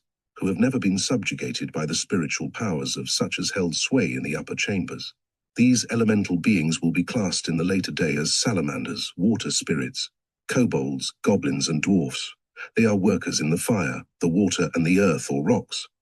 It was in the internal fires of unregisterable heat that during the latter days of Atlantis, the immense stores of gold and jewels which the temple treasury held were manufactured under primal conditions. In this also was illustrated the great law of transmutation. As the great tower flung itself toward the mid-heavens, pointing everlastingly upwards, it indicated the constant search man is making to the extent of his ability for truth, light, and potency. The part of the tower that sank lower and lower into the bowels of the earth piped the material and physical uses of that which was capable of transmutation. It also held within itself the lesson of the descent into matter-man's environments. So far as man himself was concerned, it held also the doctrine of the three brains. To all the world, both Atlantean and foreign, the lesson was, in the heavens above, and the earth beneath, and the waters under the earth. It has already been said that the whole city of Atlantis was arrayed in a splendor, whose glory was never equaled. Its buildings have never been surpassed, either in the symmetry of their architecture, in the material used, or in the tastefulness of its preparation and artistic designs. There was also a marvelous exhibition of gold and jewels, in a profuseness carried up to the verge of the barbaric. These means for personal adornment were also used by all the people, even those in the humble walks of life. If Atlantis could be said to have had any such, the relations of poverty and riches long since had ceased to press on the attention of the nation. It was evident in the latter days that some source of almost limitless supply must be easily accessible. The tower, which lifted proudly its head on high, went down into the mountains the same distance, and the cellars and sub-cellars were occupied by beings who belonged to the lower races, who had been subjugated by the spiritual powers of those who held sway in the upper chambers. None of the uninitiated knew for a certainty of that which was going on within the mountain. Only to the three was this knowledge fully confided by the builders. To them, long ago, all material things which are deemed of any value by mortals, or of any use or importance whatever, had ceased to be of consequence, only so far as they might adorn or make beautiful either the temple or the city. Underneath the sanctuary, entered by a door opening into the solid rock, at the rear, was a flight of stairs leading down into a chamber hewn out of the rock. Out of this, another staircase led into a similar chamber, and still another, and yet another staircase and chamber. Within these chambers were curious implements, fashioned for use in the operations of the workers. These operations require the use of certain materials to make the manifesting and finishing of their work more easy. Their projected spirit power brought back the results produced by the various combinations. Many of these implements and operations will come into the hands of the reincarnated Atlanteans from time to time, and more of them will not be given out except into the hands of the most trusted few. In the first cellar, spirits of the air labored and toiled, doing the will of the masters. In the second cellar, the spirits of the earth moved to and fro, intent on carrying out that to which they were set. In the third cellar, elementals whose forms but thinly clothed the fierce blazing fires within, solved the varying problems of metallurgy. In the fourth cellar, the lowest of all, the spirits of the great, watery deep fashioned whatever man needs and lays hold upon from their realm, either for use or adornment. Vast tunnels led into the interior of the mountains and the continent from each of these cellars. The spirits of the air, by a spiral course, ascended to the highest points of the mountains, and here communicated with their fellows in the outer world, receiving supplies. The tunnel from the cellar of the earth spirits opened into an inaccessible part of the mountain, on a little plateau, which was constantly guarded by an impenetrable veil of fog. The tunnel of the fire spirits led under the continent, diagonally down to the volcanic fires of the earth. The tunnel of the water spirits communicated directly with the seas by the shortest feasible route. In the center of the mountain was a cave-like room, which was the treasury of the temple. This storehouse communicated with all four of the tunnels, and by a secret entrance with the temple itself. It was not only the treasury of the temple, but of the nation as well. He who knew the secret of the treasury would stand in the rear of the molly holy place at the hour of high noon on a certain day of the year, and watch until by a peculiar arrangement of the polished marbles, A single ray of sunlight thrown from the chambers above would be reflected upon the wall at the back. This could only be seen when the observer was in a particular position, and then, but for a period of 3 minutes. Having perceived this, he would turn 1/4 to the right and move 7 steps in a straight line. Then turning to his original position, he took 5 steps more, and then turning 1/4 to the left, 3 steps brought him to an apparently blank wall, highly ornamented. But to him who had the key, a slight pressure on a jewel of immense value, apparently placed there for ornamentation, opened a huge door of rock, weighing tons, but so balanced that it moved easily and without noise, and was screened from view by the shrine which stood in front. Entering boldly, as soon as he stepped upon the flagging inside the door, the great stone settled back into its first position. It could be opened on the inside by pressing upon a slight projection at the back. 13 times, 13 steps brought him again to a blank wall, through a high arched passage, lighted by the never-dying lights produced by the action of positive and negative earths combined with the rock, which gave out an electrical phosphorescent light, the secret of which perished with the nation, but which may be recovered at a later day by the chemists as those who are expert in safes recover the forgotten combination of the locks thereof. Once more, he who knew the secret spring might open and pass within. The treasure chamber opened to the temple inspector on the day of the vernal equinox, when the sun went down in the west. Chapter 17. It was a sight that met his gaze, which an avarice-tainted soul would never be allowed to contemplate. Great heaps of gold, silver and aluminum, the method used by us for obtaining which was the result of condensed electrical power, acting through surcharged magnets of the finest steel. In the times to come, the forces of induction will, for a time, be very little understood. But the day will come when they will have the very best method of extracting aluminum from the original clay as their secret. These stacked up heaps of the noble metals were in quantity sufficient to last for centuries, nor had their continuous production ceased, but every day added to the increasing store. Beside these were heaps upon heaps of priceless jewels, some of them still warm from the fires of earth and water in which they were crystallized. Both the polished and the uncut glittered and shone here in the light, which was as full and strong as in the passageway. Here the workers in the various cellars deposited the results of their labors. From here the civil rulers received whatever they needed upon sudden pressure in their traffic with all outside nations of the earth. But there were also in the city their own storehouses and treasuries of wealth. This was only that which belonged to the temple, and was the result of the labors of the servants of the temple. In case of necessity, the civil rulers could draw upon the temple for reserves in any amount. No human eye hath seen, nor any tongue described the immensity of the wealth lying to this day in that strong mountain treasury beneath the waves. There is enough gold lying in it to destroy the value of the gold now in use upon the earth.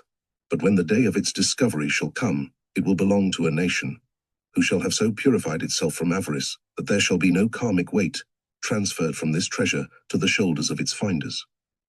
Upon the inner door that opens into this treasury rests a seal.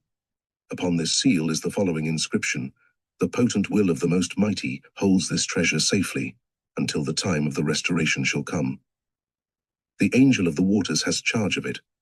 It seems hardly necessary to say that the jewels and gold were all manufactured by the occupants of the cellars, and that it was the reflection out of the astral light on the vision of the clear-sighted that made so many earnest believers in the transmutation of base metals into gold and jewels. Chapter 18. The manner of adjustment and convocation was after the following fashion. As has already been stated, the priesthood had charge of the education of the people. There were some better fitted for one thing than another, as even at the present day, but those who were especially gifted with understanding, who combined reverence with intense desire for the knowledge of that which was unseen and hidden wherever found, were transferred to the temple service, and this was the first step in the separation of the wheat from the chaff. Those who, in their training, as part of the temple family, exhibited a still higher degree of intelligence and perception were again set aside for the 45, and again in the same manner for the 15. The selection for the higher chambers followed in the same order from those best developed and adapted to the work to be done. The training of the 45 was first, submission to unseen guidance in a more intense degree than as ordinary scholars of the temple. When they had reached the point where, because they were asked, they took pains to think out along any line that ought or might be desired, Their power for broad, intense contemplation had increased until their meditations had become second nature. The next step was concentration. Notice the steps: submission, meditation, concentration. When the thought was well massed and the vibrations were uniform and persistent, then they were taught to project the concentered thought which had been the essence of their meditations. As the absolute unity, IT meditates. As the divine ideation, it concentrates. As the creative thought, it projects. So nearly as the Earth Dweller may follow this line of procedure, so nearly will he be able to lay hold of the unseen force and make it available for all good purposes. Years of discipline in the 45, and still later in the 15, made each member of the 7 ready and expert in these labors. The perfection was carried still farther in the 5, where they practiced the attracting of the vibrations of unseen force, of any kind whatever, into alignment with their own projection, thus controlling the powers of the great names. It was as if workmen taking a ball of soft metal from the crucible or furnace should whirl it rapidly in the air until it had assumed a certain form and then launch it forth to fulfill their will. But to the 3 belonged the directing of all the force thus gathered, nor was there allowed to be any chance for mistake, not even a clashing thought in the minds of the 3. It was always determined by the casting of lots, who should control the outward moving of the vibrations at any convocation, and to the power of the one of the 3, the other 2 added their potency. The regular convocations were under the full moon of each month, but the special convocations were under the will of the 3. When special convocation was desired, the word given at the last convocation was whispered to each, out of the invisible, in such a manner that all could recognize and understand the call.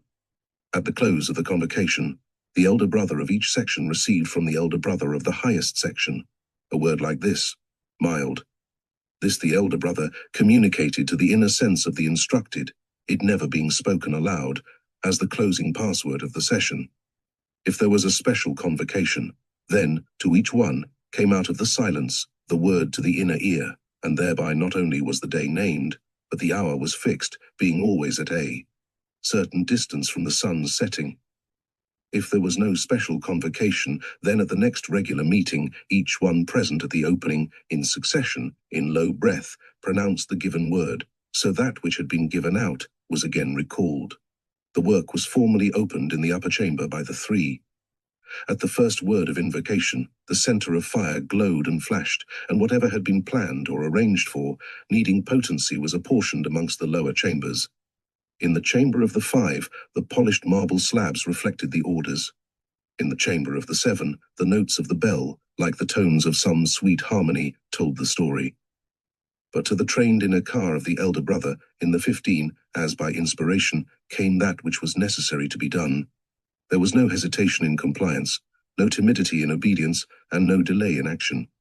The gathered force of the whole nation, in charge of the 45, was sent forward to the 15, and there, as intensified, was passed on to the 7, where, bound together, solidified and shaped, the projected potency was again handed on to the 5, who harmonized the activity of the potent vibrations with the vibrations of the universe. Thus changed, from the special to the universal, it was placed in the hands of the 3, who, uniting their force in the 1, stood ready to hurl into space, in all the awfulness of power, this projection of the concentrated potency of a nation, by which they could really expect to hold and keep everything they had seized upon. The matter of training cannot be understood from mere description. Only when students attempt of themselves to bring their mental conditions under subjugation can be understood how long it takes to accomplish the wonderful things done by our ancient brothers. Chapter 19. They who ruled in Atlantis, as the priesthood, were successful in guiding the ship of state wisely and fortunately, so long as they considered the interests of the whole nation as one.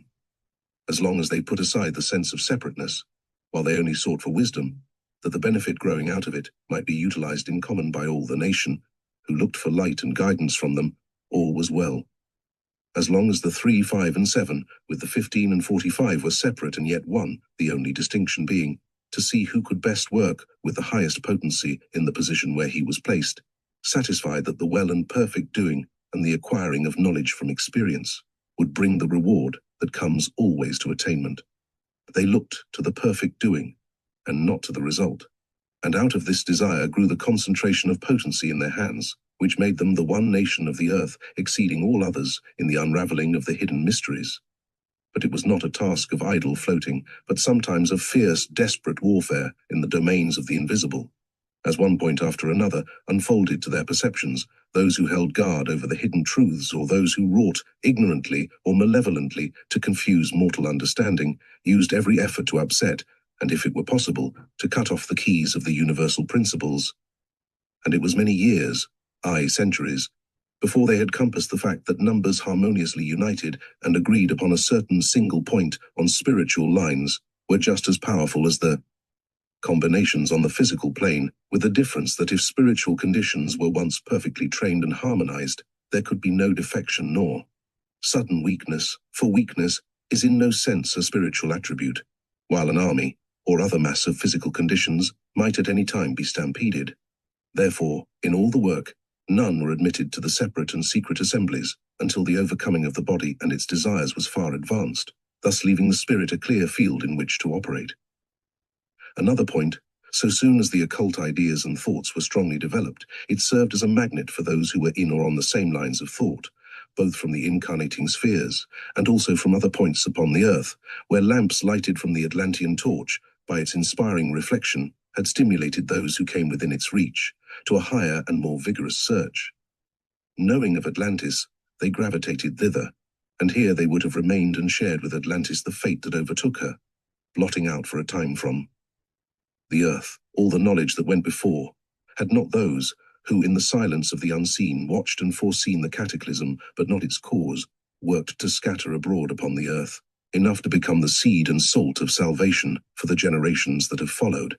In all the movements of the earlier day, the segregation and massing unavoidably led to the pressing forward to the front, upon the development, along the new lines, of someone who could become, under inspiration, a leader. This was all well, except as the world always resents and resists the aggressiveness of new ideas, with the knife, the fagot, the scaffold, and in later days, with the subtiler force of mind, thus crushing, torturing, and destroying the instruments or leaders. They, who were the depositories of knowledge for the time being, thus suffered ignominious death.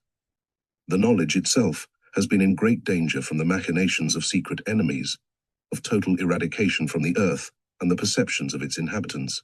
This was likely to happen before its firm establishment could be accomplished. This fact was well known and understood by the malign forces. Upon this knowledge they acted, again and again, seeking to have the leaders in occult movements either bring destruction upon themselves or have others entirely cut them off. Therefore, those having this matter in charge have resolved, instead of teaching men through the tongue and brain of a Brahma or a Jesus, his place should be supplied by a sodality of many welded into one. But even her they stand face to face with another obstacle. It has been an essential that if the truth be preserved, individuality must increase in its perception and reality, and in the latter days they will be confronted with the intense individuality of the people, who are confused and overcome by the sense of separateness. They who seek to study on these lines, and to gain wisdom, must, as it were, train the units, made up of members, into a oneness or individuality of the whole, and thus shall be born a new Messiah, or a new truth. The Christos of that great cycle will be a union of many individuals, or a nation who shall stand as the representatives of the new unfoldment of truth. In the record of the adepts, there is a vision described as seen by one of the mighty ones, of an image whose head, body, and limbs were made up of different metals, and the feet were of iron and aluminum. Each of these metals represented a messianic age, a new truth, and an empire directly relating to some manifestation of that truth. These will represent the leaders of the previous dispensations, and then follows the vision, a stone cut out of the mountain without hands, which represents a nation fashioning itself until it shall have obtained messiahship, and thus more powerful, it shall overshadow in its manifestation and dispensation all that has come before. All who are looking toward the light, all who are seeking unselfishly for wisdom must, as constituent parts of that nation, attain such light, such wisdom, and drawing closer and closer together, like drops of mercury when they touch, they shall become as one. For this we work and wait. Chapter 20.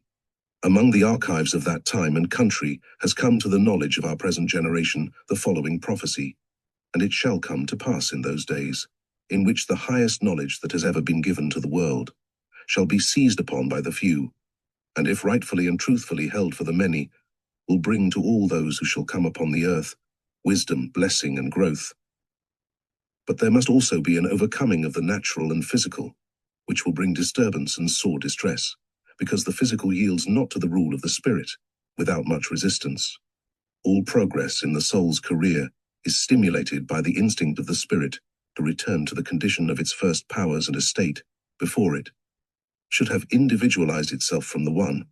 It is no sin nor crime to seek to know, by all the means within the power of the spirit, to grasp or undertake. Nor does the one resent assassin such attempts. On the contrary, IT intends that they who have become individualized shall sooner or later enter into all knowledge. That is the perfect attainment. It shall come to pass. Whoever fits the self for knowledge shall receive it, but whoever attempts to grasp potency without being fitted to handle it, serious consequences will ensue, and the thing already attained may be taken away. There can be no sin for those who shall have knowledge in the grasping of the very highest in their pursuit, but if they shall seek, before they have made themselves ready to grasp that which is withheld, simply by their own force of potency, disregarding the consenting or the law of the one, then there will come dire results, or if it so happen that the nation shall have so far advanced that their knowledge would be dangerous to the other nations of the world in its use, then will it be withdrawn. But this is true, that the physical man is of no value, only as an agent in the computation of the happenings upon the earth. While it might seem to man an awful thing that millions of bodies should cease to exist, there was nothing in that issue that could be charged against the leaders. That was something distinct, by itself, and something that fulfilled the law. The thing for which the leaders suffered was disobedience of the law, which denied to the created the forceful taking from the one any knowledge for which the taker is not prepared. When limited power meets universal potency, there can't be but one issue, so now understand, there was no sin, but simply the outcome of the law of the universe. Even the intense desire, which might seem a sin, was in one sense lawful, and the result of causes implanted by the creative thought itself. They were not responsible, but they were the instruments. It was necessary that the law should be proved. It has always been a saying of the wise ones, that those things which seem to be great disasters to the earth-dwellers must come to pass, and instruments must be used for that purpose. But these instruments standing in the front must suffer for that which they have provoked. As to the outlook for accomplishment, the instruments of the mighty forces of the unseen evidently have not developed the strength we desire, nor that is necessary for the perfect culmination. Until further training can develop proper concentration, they seek to bridge over and to hold as much as possible of that which has already been gained. Chapter 21. By way of addenda, and to show that this book has authoritative substance for its assertions and information, we give our readers a couple of clippings from the mass of newspaper flotsam and jetsam of the last years. The following is the Maya account of the destruction of Atlantis, from Dr. Augustus Le Plongeon's rendering of the Troano manuscript. The year 6 Can, on the 11th Muluk, in the month Zak, there occurred terrible earthquakes, which continued without intermission until the 13th Chuan. The country of the hills of mud, the land of Mu, was sacrificed. Being twice upheaved, it suddenly disappeared during the night, the basin being continually shaken by volcanic forces. Being confined, these caused the land to sink and rise several times and in various places. At last, the surface gave way, and the 10 countries were torn asunder and scattered into fragments, unable to withstand the force of the seismic convulsions. They sank with 64 millions of inhabitants, 8,000 years before the writing of this book. The other extract is of one of the buildings which reincarnated Atlanteans put up, when they held sway in the land of the Nile, centuries after the destruction of their own beloved country, some months ago, while workmen were engaged in an attempt to restore the partly fallen hypnostyle hall of the great temple of Karnak. In Egypt, 11 columns gave way and fell. This was some months ago. 13 columns had fallen in ancient times, and it was while preparations for their restoration were being made that the others fell, and 3 others were so shaken as to compel removal. Our archaeological readers will be delighted to learn that hundreds of Arab laborers, under the direction of able engineers, are now engaged in restoring those ancient ruins, the largest and best preserved of any in Egypt, which have reached these times. All of these 27 columns will be reconstructed and placed in their original position. The uppermost member of each column weighs 1,242 tons. The architraves weigh 25 tons each. Modern engineering processes are not equal to the task of reconstructing this work, so a huge inclined plane, requiring 100,000 cubic meters of earth, after the manner of the ancient architects, will be constructed and removed when the work is finished, which it is expected will be completed by May of 1904. In December last M. Legrand, in charge of the work, came upon a wonderfully beautiful bust of one of Egypt's olden gods.